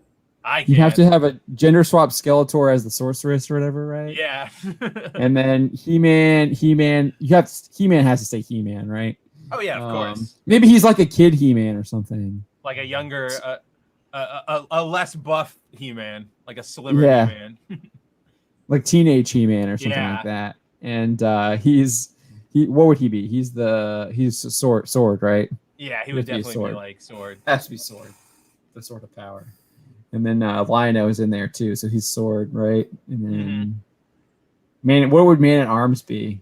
Berserker, maybe? I don't know. Oh, probably Berserker, yeah. What's the big cat guy's name? He would be a Berserker too. Skeletor's guy. Oh, I totally forget. I can see him. I know Battle Cat. He's in the he's in one of the images here. I don't see him. He's not in this article. He's in there. Oh well. But yeah, you could have it. Like, dude, yeah, that would be. I like that idea, Revol. 100%. Go for it. Won't happen though. Oh, it'll never happen. Mjolnir's powers. Oh yes. Check it out. That's the combined version of Skeletor and Mumra. So great. It looks Skellum, better. It looks way better in physical. Oh I'm not yeah. gonna lie. Oh yeah. Absolutely. The artwork is 1,000 times better Is it as a physical. that's the best part about physical. It always just looks so good. Will Killed Snake 07 says No. that Joel's daughter is now black in The Last of Us. Really? I didn't even Oh God. Oh, we'll be reporting on that. Yep, we will definitely. Yeah, Man at look Arms into would be that. rider class. Yeah, rider that class. makes Man at sense. Arms. Yeah, 'cause Or would Bunny He-Man? says he would be an archer. I don't know. I always like when I think of Man at Arms, he's always riding on that like hovercraft thing. So, Oh yeah, that's true. Yeah, right. that's So a he'd be that rider, I think, good... more than an archer. Will Killed Snake says Nico Parker got the role. I'm not surprised. Bunny with the keyboard says not surprised. Nobody. Yeah, who cares? Like, I just like don't care about it. I mean, who wants to see like Joel get his head busted in Yeah, in see, like live that's action? that's the only way it's gonna go. The golf club. No thanks. Unless they do the Walking Dead thing where they spin it off for 90 seasons, which they probably will. Yeah. I do not care about that show at all. I don't either. The only thing I think coming out from Warner Brothers that I'm interested in, Space Is Jam, di- a new legacy. absolutely not. I hope that no, absolutely looks absolutely terrible. Dune, and then the Lord of the Rings, War of the Rohirrim. Mm-hmm. I think those are like the two things that I'm actually like Or the interested in for seeing. sure. If they just stick with what Tolkien has and like flesh it out and Just like Jackson did. yeah, and dude, it's money because it's the short story is absolutely phenomenal. It is a made for anime short story. All right, we're doing Captain America, right? You got it up here. No, Or- I had looks like- the okay. He-Man stuff. Hold on. Do you want to do the Dean Cain response or just do the Captain America Either or. article? I guess we'll just do the comic. Yeah. So I know. So Mark, there's two Lord of the Rings things happening. One is Amazon Studios, which I think you're right. I think it's lost. The other one is New Line Media and Warner Brothers Animation, and they've hired a Japanese director to do an anime version of War of the Rohirrim, which is based off of a short story that Tolkien penned in the back of Return of the King as part of one of the appendices. And it is an absolutely phenomenal story. So you have Tolkien's actual words there that they are going to adapt into an animated film. And if they stick to the key points, which I don't know why you wouldn't, because it's phenomenally written by Tolkien, it should be a fantastic movie because it's got like sorrow, it's got revenge, it's got heartbreak, it's got like insane kills, it's got like multiple different huge battles. So we're going back to Helm's Deep. Before it was Helm's Deep, we've got a border battle. We've got at least two raids of the Capitol that we see in the Two Towers film. Yeah. That's up on the hill. I forget what that city's called. The Golden Gates. Tolkien describes it as the Golden Gate, where they attack the Capitol. So there's lots of like really, really good stuff in there if they stick to it. And then at the end, it should conclude with Saruman arriving at Isengard. Because you have so not only do you have this like those four battles happening, two at the Capitol, the one at the border, and then obviously a siege at Helm's Deep, but then you have this fifth battle when Gondor arrives after the snow melts, and then they drive off the rest of the Dunlettings and push them out of Isen and Isengard, and they take over that part, and then Saruman comes and they give that to Saruman. believing him to be an ally. But yeah, it's fantastic. I think 2023. We've got an article up on the website. It's called War of the Rohirrim, and it actually looks really, really good. So don't get too down on Lord of the Rings because that one does actually. I have hope. So if I'm wrong, you will see the hope seep out of my eyes, as Toxic Man Flu aptly put it earlier tonight. And there's also this Gollum story. It looks really good too. But that's a video game coming out from Daedalic, and they're probably one of the best. I've always liked Daedalic games. So German publisher, they're really good. They've had some good stuff. Yeah, back in these people called the Dunleadings, and I'm not an expert on this, so I'm basing this just off the short story that I read. These people called the Dunleadings attack from Isengard into Rohan, and then there's like these corsairs on the coast as well. So they're getting pincered movement, and Gondor's not able to get there because this like snow comes in and stops them. So it's Isengard attacking Rohan, and then Gondor comes to help Rohan afterwards. And then, the Gollum game looks absolutely really good. Sorry, we did talk Lord of the Rings there. We did it. All right, Captain America. There anyway. Who wants to take it? You wrote it. All right. I'll take it.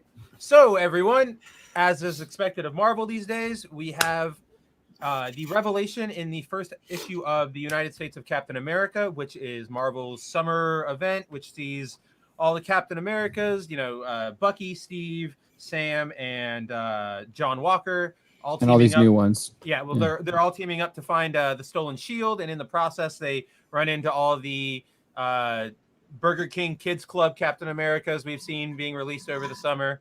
And essentially, are there actual Burger King characters besides the Burger King? Have you not remember that from the 90s? The Burger King Kids Club? I just remember all the Then they ripped off of McDonald's. I mean, it's not really a rip off when everybody had like a kid, like a cartoon mascot back then. They're not food. Oh, I see them now. Yeah. I got a wheelchair. Right, exactly. Yeah, that's what I'm talking about. Oh, these are actual like people. Yeah. Yeah. Okay, yeah. You're right. Burger King's Kids Club. No, I don't know, man. One's a hockey player, so at least that's. I want to see Grimace beat him up. Grimace will sit on him. A fast food cinematic universe. Yep. Grimace will just sit on people and they'll die. Instant but win. then it'll be like, but then people will come out and protest it and say it's like body shaming. Why would they say it's body shaming? They'd be happy that a more rotund character got the spotlight. No, yeah, that's true. We can't normalize being fit anymore. That's right. It's oppressive. Yeah. Always has been. It's terrible. Anyway, so yes, but back to the issue. This issue literally opens with Captain America saying that he no longer believes in the American dream. I'm loyal to nothing except the dream. I actually said that once. Here's the thing about a dream, though. A dream isn't real. When we wake up, it goes away, and we're left with this yearning inside, like something was taken from us. At least that's one kind of dream. But lately, spending my days in this country, as the years march on by, I'm starting to think America actually has two dreams and one lie. And he goes into this big, very long, very wordy exploration about what the two dreams are and what the lie is. About what the two dreams are and what the lie is. And it's basically it's essentially let me guess what the lie is. Go. I bet the lie is capitalism and all the system of values that we have. No, that's not what it is, because he says no, it's right there. You're on the right panel. No, there. He says it. Where was the lie? Yeah, I mean, you were just on it. Right there. Yeah, but the lie is a real I thought problem. he classified it as something else. I thought he called it something else. But yeah, he says it's basically it's an empty promise because we told the world they could come here for a better life, but too often we turn our backs on them. Instead of a dream, they get handed a raw deal. Then there's a second dream. This one's real, but we don't hold it or own it. Heck, we can't even touch it. And it's, we work, we toil, we struggle, we fight together. We may never reach it, but we never stop trying. That's my dream. And like this, that's what I don't understand. Like, they contradict themselves right there. Like, yeah, I don't understand that either. I was reading that. American dream. Like, how does Cap stop believing in the American dream when that's it right there? Like, can you scroll up again real quick? Yeah. Which page? Just to the above the one where he says he believes in the dream.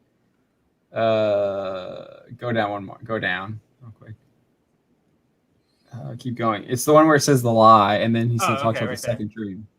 Yeah, this one right here.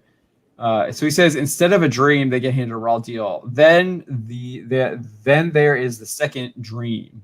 This one's real, but we don't hold it or own it. Heck, we can't even touch it. That's not that didn't even make any sense to me either. Like, and then he says we reach for it, we work, we toil, we struggle, we fight together. We may never reach it, but we never stop trying. That's my dream. Like, what is he trying to reach? What is he toiling for? That's what is he struggling for? What is he fighting for? That they don't specify. They just it's pseudo intellectualism. Yeah. Like it's contradictory in itself. Like the whole thing where it's like this dream's real, but we don't hold it, own it, or touch it. Like that's the whole point of the dream. The whole point of like prosperity is not something that you can hold or own. It's how you quantify it. Like it's so dumb essentially. And like, yeah, a lot of people are on social media lately going, oh, Cap always, rebels against the government, always questions America. And he does, but he's never, ever said like, I don't believe in the American dream, or he's always believed in it. Like that's a core thing. There have been so many times questions the government when they're exactly. going after the American dream, or they're contradicting what the American dream stands for. And he's always been a patriot for the American dream. I've been thinking about it all week. It's exactly the thing I was talking about earlier, where it's just another word game where they're trying to play with you, where they go, oh, Cap always, disagreed with America. Are you dumb? You don't read comic books. And it's like, yes, he's disagreed with America, but the American dream is a separate thing from the American state. And all these blue check marks and people who want quick gotchas are just conflating it. Actually, it's disingenuous. Actually, Will Killed Snake 07 brings up a great point. And I don't want to say that this is directly CRT, Will, but this is definitely along those lines of critical theory. And I would say it's racial. And listen, what critical theory is born out of. Critical theory in general is born out of you guys know where that comes from. That comes from the at school, the one they had in Germany. I can't get specific because I got to watch what I say on YouTube. Now I'll just say that now. But the Frankfurt School. Yeah. Well, you got to be careful. It's just an institution. But I feel like it'd be but it's just feels like they want that to be talked about. But it's like you see this creeping in more and more. And this really kind of reeks of the whole argument that critical theory makes. Those Marxist type of arguments is just exactly what he's blasting off in this speech here that he's making in these panels. Like it's never attainable. It's blah blah blah. It's like I don't know. It reeks of just general critical theory. It does, and that's the thing is like, it's completely in character for Cap to question the government and their actions, but for him to say that the American dream doesn't exist, or I won't fight for it, but like again, Cantwell contradicts Cap in like the same panels, like I just pointed out. He said, it's Marxist, but also it's here and it's something you fight for, and it's like, what are you talking about, Cantwell? This is not deep. This is not as deep as you think it is. It's Marxist arguments, Spencer. That's exactly what this is. Something, that's for because if you break it down and look at under the surface of this, That's exactly what they're saying. They're saying, the entire system is a lie. You see this panel here where they're burning that effigy of Captain America. That has a double meaning. That's telling you, burn down the system. This is all, this is just... yeah, I think that's the point of that panel. That's not a hidden meaning. That's what they're pointing out. They're pointing out that Captain America can be used for that purpose. Yeah, this is exactly what it is. This is straight out activist Marxist writing, and frankly, it is. It's offensive. I'm sorry. I'm going to go there. I'm going to say this is offensive. I'm not offended. I just think it's bad writing. Well, I'm offended. I'll be like, I'll tell you out there, look, you Marxist, douchebags at Marvel, listen, I'm offended by this stuff. All right. I'm an American. I'm offended by this stuff. All right. So I'm going to write you an angry letter and I'll tell you I'm offended. And you know what? You're going to laugh because when it comes from somebody that has an opposing point of view, you don't value that opinion whatsoever. God, you hypocrites. I will say the one thing is that Mark63366 says he's offended by this as well. I want to get back to what Restrogam said here. Shout out to you, Restrogam. Good to see you. Restrogam. Right, he says critical theory is Frankfurt's linguistic diarrhea designed to demoralize and confuse target nation's population. Yeah, I mean this is just confusing. It's like a bunch of word diarrhea. I think it's a pretty good example of contradictions, and it doesn't really make sense. With this panel, I mean, he's saying here I'm pretty easy to repurpose for people's various agendas. I'm also an easy target when things in the country get bad, and believe me, they can get bad. So I guess they're trying to like people like burning it down when things go wrong. But yeah, I think you're kind of right. That's what they're trying to burn it down. It's like the statue stuff. Right, exactly. That's what I was reading it as.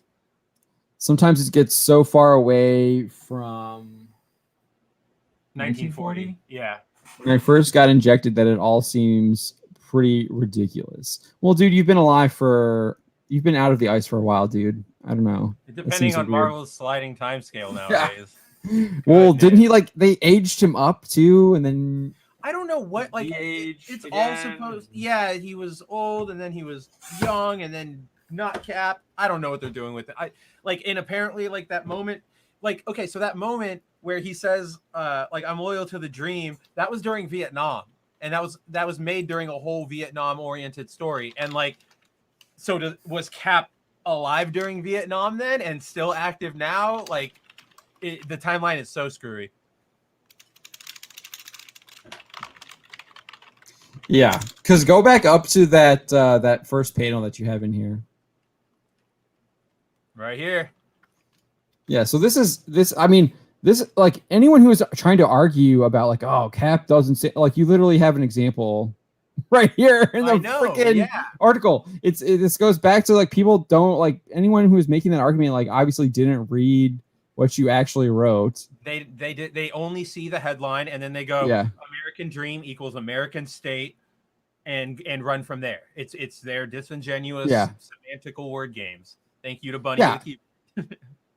There's also, you have the entire nuke storyline. Get out of here. Right, yeah. Duh.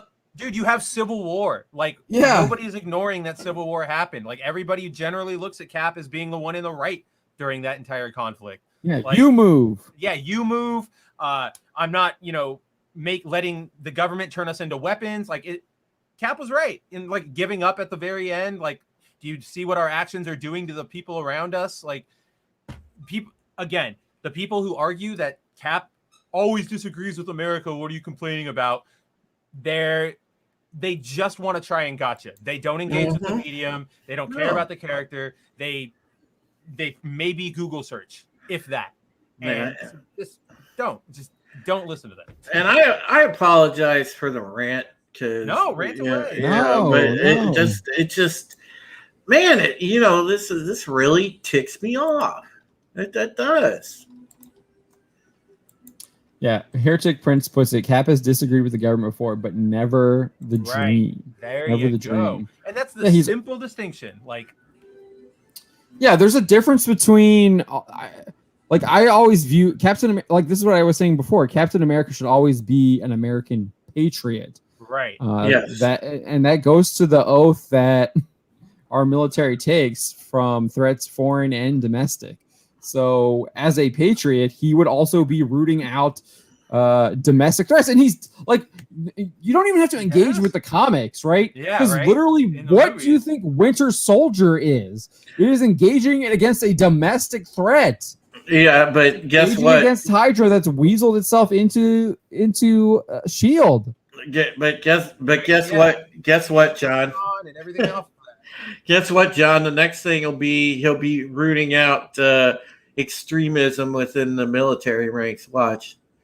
He'll be rooting Oh, out dude, after domestic extremists because that's the thankfully, next Ta-Nehisi Coates is off the book. So that's the next thing that they'll do with this though. They'll lean in that direction. You'll see a bunch of stories pop up about rooting out extremism and insurrection. Watch. I mean, Coates That's was coming. writing about some kind of like, I don't know if he created it, but they were like a power collective or something like that. Mhm. I can't remember what their yeah, title was called. That was it, and like one of them was freaking Ross, wasn't it? yeah. Ross was in. If I remember, Oh my I think it was gosh. Thaddeus Ross. You had Selene, the mutant. Yeah, And there was someone else, but it was basically like the American government was like coordinating with a bunch of like villains. So Oh man, Power Elite. That's who it was. Power Elite. League. What did I say? Collective Elite or something? You said like Power Collective. Power I think you Collective. said. That Yeah, was close. very close. It was Celine, Ross, Baron von Strucker, and Alexa Lukin, who is like the big Captain America villain. Well, Okay. bad comic reviews. Listen, that's exactly what is happening. That's Let's read exactly it. what's happening.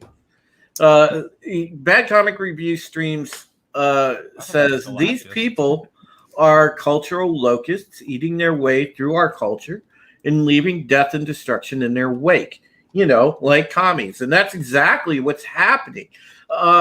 You have this cabal of global elites, and look, we're beyond the conspiracy theories, folks. I say this all the time on my channel. Please feel free to subscribe. By the way, it's at Supreme Heretic on YouTube. And I search for the truth. I talk about the truth. And one of the truths is there is a cabal of global elites, and they are doing this. They are using every single medium against you and me. They are trying to push this entirety of this agenda and rewire the way that people think. Matter of fact, we've got big tech advocating for, and those of you that are parents, they are trying to condition your children to turn you in. Think about that. They are trying to condition your kids to turn you in as an extremist, to be, on the side of who is right. And they are using all these mediums to get to your children primarily, and your friends, and the people that still enjoy pop culture pursuits like comics and video games and movies. This is a systematic plan that has been in play for decades, and now this is their end game. And what does it end with? And you know what it ends with. The ultimate goal is to herd us all into, quote, manageable size population and have us essentially in centralized super cities. And then, of course, under one world rule. That's exactly what they want. And their model for this rule is ding ding, the China structure. No, man. What you were describing is Judge Dredd. Super cities. Well, that's what they're trying to do. Why do you think That's there's a making reason joke. why Bill Gates is the biggest farmland owner in the United States? Why is that? Think about it. Why is BlackRock buying up all this property? There's so much happening that people aren't paying attention to. And we need to pay attention to the whole picture. Mark6336 says, I think the first Steve is, I think the current Steve. So he's talking about the Yahtzee Steve, the Hydra Steve, Hydra He's Cap. gone. Hydra Cap's gone. They killed him. I think He's not running around somewhere. I think he's captured right now. I think, but Punisher was after him. not I remember around. that. Yeah, I remember that. But that was the last time I read any with Captain America. And that was only because that Punisher book was actually pretty decent. Not gonna lie, I did enjoy the Punisher book, especially when he was in the War Machine armor. I know the people were. I know like Punisher purists were probably against that, but I liked it. It was just another weapon for him, just another gun. Just another gun. Bad comic review Bad comic review stream says your social credit score is plummeting. It's probably negative now. It is. I will not do well when we get to that point. I'm going to be thrown in one of the camps. Retrogram is he got it. Mega City won. Yeah. Mm-hmm. The Judge Dredd stuff. All right, we are about 10 past midnight here on the East Coast. I think we're gonna wrap it up. I know we didn't get a chance to look at Gollum, but if you get a chance either later tonight or tomorrow morning, I do recommend checking that out on the website. It looks absolutely phenomenal, and it looks like it's kind of a different kind of gaming experience. As much as I dislike platformers, it does have some platforming to it. I like how they call it parkour instead of platforming. It's like, okay, it's platforming. Yeah, right. There's literally like hanging on like him like doing freaking monkey bars like across like a cliff and him jumping on like different things. It's like, okay, that's a platformer. John loves platforming games, folks. I can't stand them. But I think this one might be enjoyable sheerly because the setting looks absolutely stunning. Absolutely stunning. They get everything that they've shown so far just looks absolutely gorgeous. Beauty. Yeah. It's beautiful. It is beautiful. I really I've gone back to kind of playing. I since all the updates, I find and I wanted to wait till they updated it for a while, but here lately I've dipped back into. I started a brand new playthrough. I deleted all my old saves and started a brand new playthrough of Cyberpunk 2077, and nice. I'm giving the game a chance. Obviously, we know what happened with the disaster that was the launch and the condition that the game was in, but there is some interesting things in it. They changed some stuff around. I will say I think the DLC is still very far off. I know that they pretty much put the plans for the multiplayer on the back burner. But I eventually went to write an article about what Cyberpunk is now, and the reasons perhaps to play and the reasons perhaps not to play.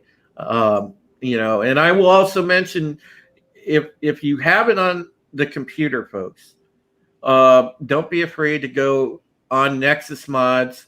Look up some of the mods because there are some really good mods for it as well. Because the modding community has done a brilliant job at fixing a lot of problems in the game, especially like the one for the way that vehicles handle and stuff like that. That's definitely a mod that you should grab if you have Cyberpunk 2077 on the PC. But so far it's been pretty fun. I'm doing a no mod playthrough on this playthrough, and then I'm going to grab some of the mods and try to mess around with those.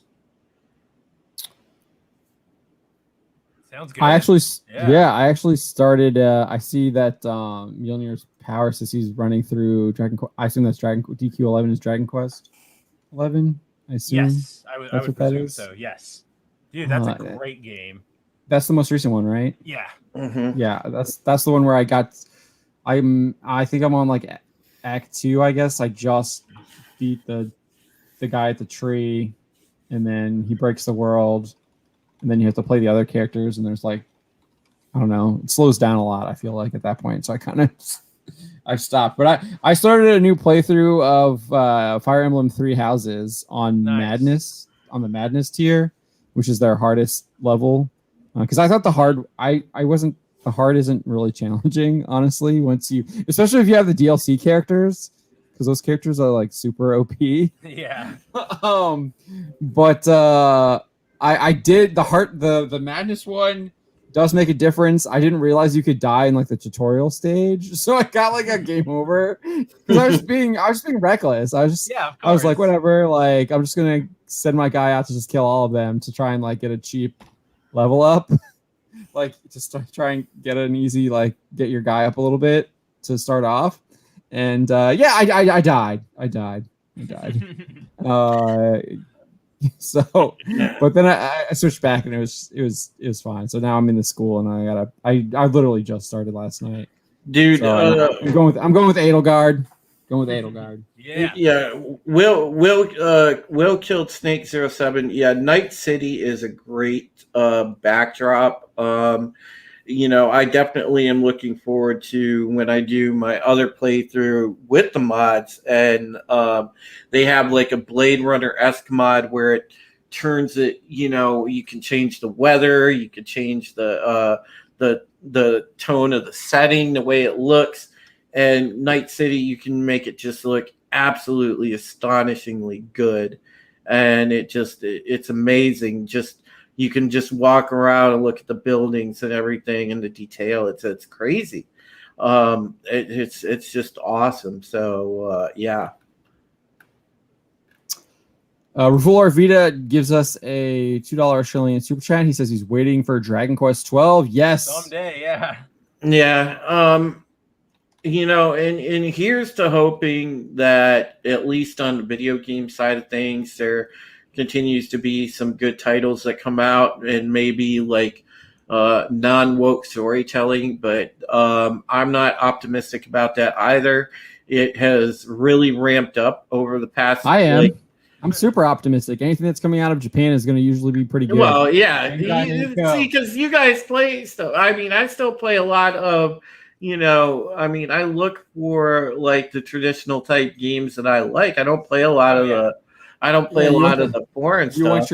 You want your traditional Western stuff that's been popular over here. I like my Spencer and I are like, yeah, we want to give us more of the Japanese stuff. Have it, Drew. Good luck. We're gonna go. Japan. I like my shooters, and I like RPGs, but I like that style, like more open world type of RPG. And I want something like that, like a Fallout, like a Cyberpunk, like those type of concepts. And I like the futuristic setting. I'm more of a sci-fi person. Yeah. Over sword and sorcery. Yeah, I'm with you there. Yeah. I'm like, at the end of the day, I'm all about the science fiction stuff. I like that. My sword and sorcery. Yeah, I know. I love my sword and sorcery. John, you always liked high fantasy, though. Oh yeah. Yeah, I mean that's like your thing. That's his jam. Yeah. So yeah, I mean, I read like all the Dragonlance books that Margaret Weiss and Tracy Hickman wrote. Except for I guess there's a couple new like more recent ones. I guess I didn't read the stuff after like the Mina trilogy. I didn't read that, but I was even reading the offshoot stuff that wasn't Weiss and Hickman. I was reading that. I obviously read Wheel of Time. Yeah, I read. I was reading Book of the Fallen of the Malazan Empire, which I think is the best high fantasy. you ever know, written. the But I also haven't read Lord of the Rings, so I'll be on. I will say that. But I Sh- love the Book of the Malazan stuff. yeah, So good. and Sean the Movie Man one. You say play Mass Effect Legendary. The only reason I don't play the new Mass Effect stuff is simply because they took out a lot of stuff from the originals. Like, we did articles. I remember, wasn't it you, Spencer, did an article about the booty controversy? Yeah, the booty gate. Yeah, Yeah. and it's like, taking stuff out like that. I mean, if I want to romance different characters, I mean, I want to enjoy that glorious booty. And it's like, don't take that out. But yeah, it's like I disagree with taking the stuff out of it, which is why I didn't get the legendary editions of the trilogy. I mean, I'd rather go through and play the OG games and do that, which I may at some point pick up the OG games, because I remember I liked Mass Effect, and at least 1 and 2. I didn't play much. The second game is like the best game, one of the best games that's what I've I've heard. No, the second game was great. Yeah, second game they really hit their stride. Well, it's like when you have a band you really like. They start out, their first album's good, but their second album they really find their sound. And it's like, it's the same thing with Mass Effect. The second game was just masterpiece level. Yeah, I think Linkin Park's that way. Their second album is the best. Yeah. Is the best one. Absolutely. But yeah, I mean that's the thing. But you got to remember, guys, with entertainment, in the end, we all go back to what we like and our comfort zone that's not tampered with, at least for now, because they are going back and retroactively tampering with things, and that's a whole nother discussion. But for now, we could go back to the things that we're comfortable with and still have an enjoyable experience. I'm right there with you though with Mass Effect. I actually have been thinking. I was like, oh, Mass Effect Legendary's out. I really like the second one, and it's like, do I want to buy it? But it's like, no, dude. These people are like changing their game. I'm like, no, thanks. It's like No. because I can resist that temptation. Because you can still buy the OG games, if I'm not mistaken. You can go out. I know that in some of the Walmarts they have physicals of at least like the third game For PS4. I They don't- made Mass Effect 2 for PS4. I don't know if they have. Yeah, I don't know if they have PS2. that. Yeah, I think it's a PS2 game. but you can. But I know on Steam you can still get the OG stuff. I'm pretty sure. But yeah, it's just. Then you don't own it. Mhm. Yeah. I mean, it is what it is. You're renting it. If you're Just gonna for a play, long time. if you're gonna play on a computer, though, Steam is still the way to go. Something like that, or GOG, or one other place. I know a lot of people that like buying from GOG, which GOG is pretty decent, but I don't know. I mean, it's all flawed, but I'd rather do it that way. So. We got another $2 Australian super chat from Revolar Vides. It's Armored Core 6. Oh, dude, as much as I want that, never happening. I know. Break my heart with that. There's a lot of people. There's a lot of people I know that play Arma 3, and a lot of people say Arma 3 is good because you can make your own missions and campaigns and all 9 yards. I've never gotten into that. I want to play. It's funny, by the way. It's hard to find now, but I'm gonna have to go hunt for the trailer for the original Splinter Cell, because I was a fan of the Splinter Cell franchise, and it's hard to find that trailer because the trailer's so based. Sam Fisher's like, I'm gonna. He's like, I'm fighting for American values, protecting people that can't protect themselves. He's just like laying it all out there. I bet you can't find the trailer for the first game like almost anywhere. Is yeah, he can't have anything pro America. I see Millionaire's Power says that Dragons of the Hourglass Mage was terrible. But yeah, and then he says that's not it. The original Chronicles trilogy, in my opinion, is one of the best fantasy novels ever written. Yeah, I'm reading the description of Dragons of the Hourglass Mage, and I think these are the books that this is when I stopped reading, is when they did the books that were like in between the original Chronicles trilogy. So I didn't read these, so I don't know. Yeah, I don't doubt you.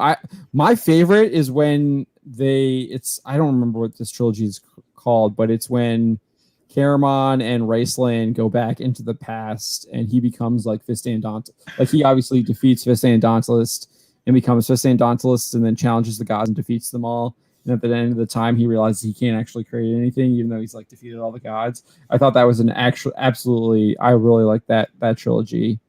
Hey, we got some really well done. We got some Splinter Cell fans in the chat. I like it, man. Great. Yeah, Michael Ironside.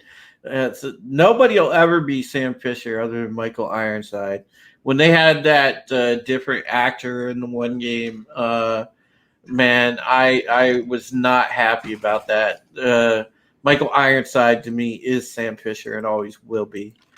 But yeah, you know, those games are all classics, guys. You know, and they had what's his name, the guy that played Serrano in Major League. Oh God, I can't think of it. He played Lambert though in the Splinter Cell games, or at least the early ones. And yeah, man, that game was just great.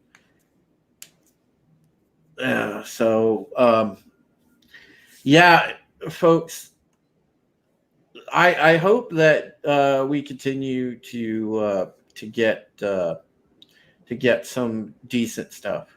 You know, I'm gonna remain hopeful on Cyberpunk, even though really and truly CD Projekt Red has dropped the ball. You know, and I'm not going to be one of those fanboys that says like they didn't, because they did. They made plenty of mistakes. They absolutely 100% botched the launch, botched the development, and they are playing catch up on that game. But I do think I will give it a chance, because there is a point of redemption. I've seen it happen in other games where they've managed to turn it around. So fingers crossed, because I really do like the premise and the concept of Cyberpunk. And I would like to see, I'm in the camp with you guys that are Splinter Cell fans. I want to see Splinter Cell make a comeback. I mean, I think there's lots of. It's just bad now.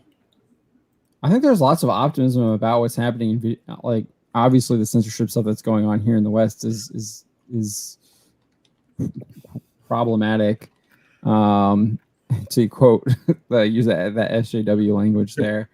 But I mean, I mean, I try and do a video game story every day, and it looks like there's lots of like cool stuff.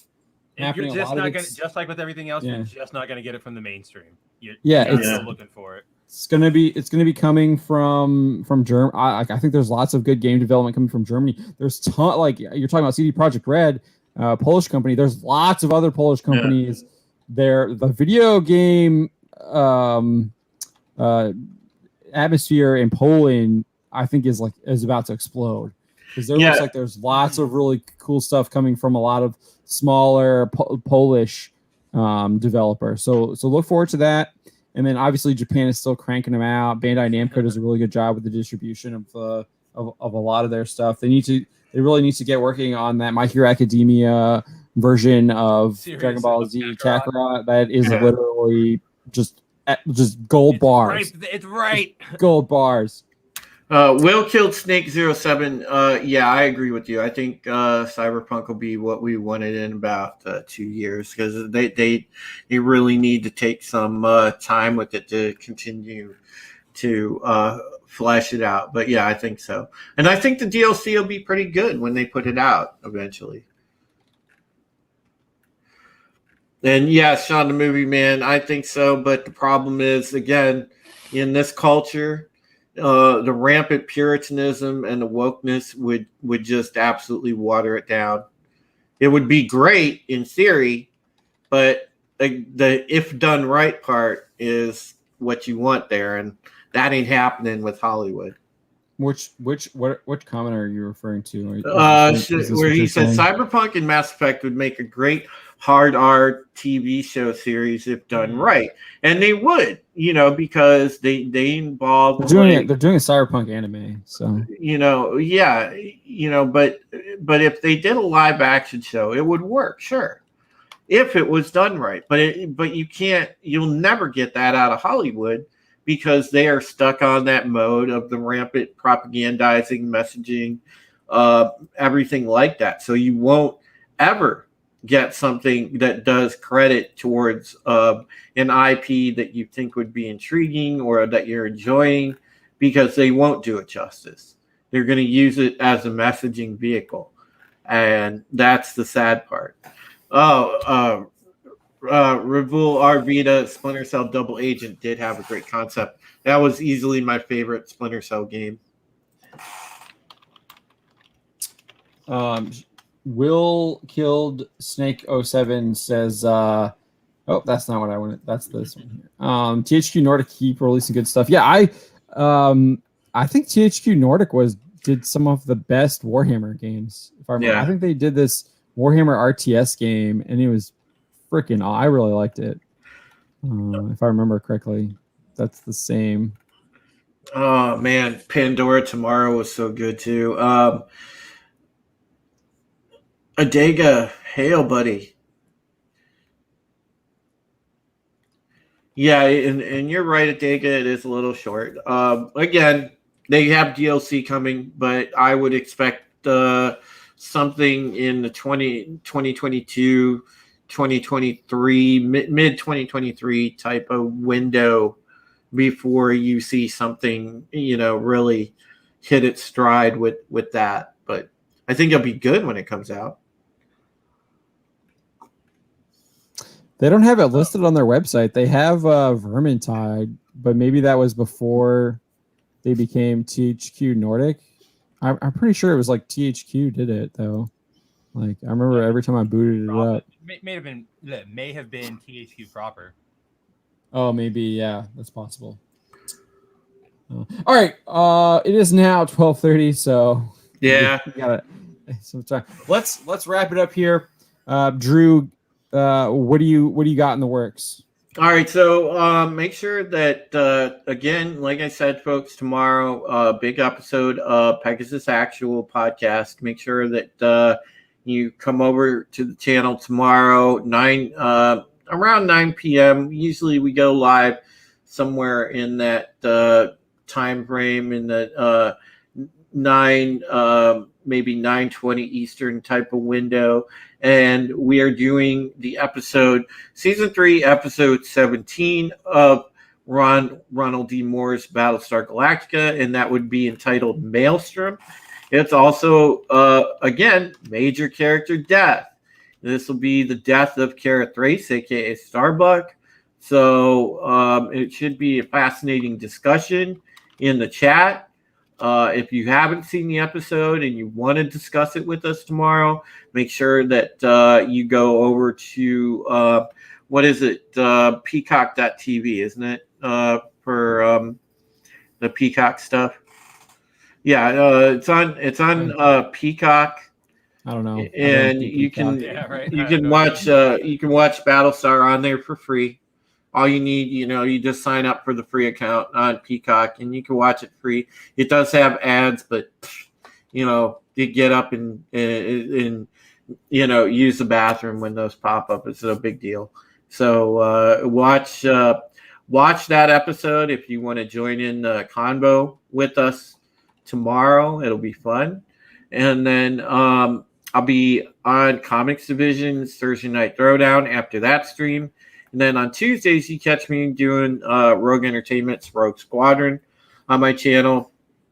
And of course, I'm going to try to get more content up there as I go, because I've got some ideas floating around. And also, I want to, I've got my motivation back to write. Because if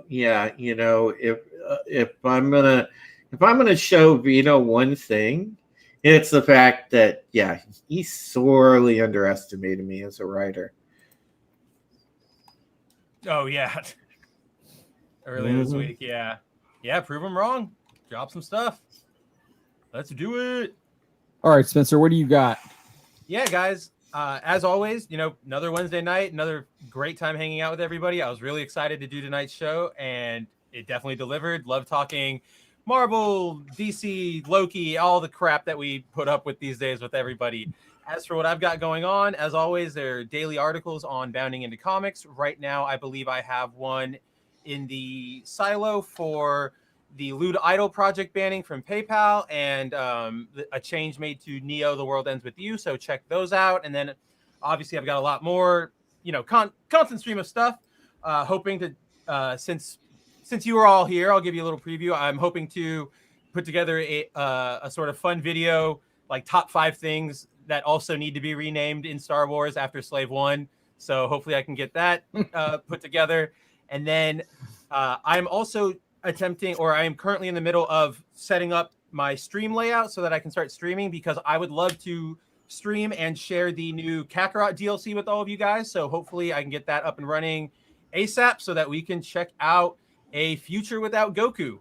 And I want to stream together with you. I want to do some gaming stuff with you, Spencer. Yeah, we gotta get back on the Dead by Daylight train, because I got to play that Resident Evil DLC. Oh, man. Dude, we got to try that. I'm itching for it. It's like a drug. We got to try that. We need to do a stream and kind of showcase that to people. Yeah, I'm excited for that. So that's what I've got in the works. And as always, throughout the coming week, we will probably be doing some Bounding breakdowns. If anything catches our fancy and there's something John and I want to essentially break down for you folks.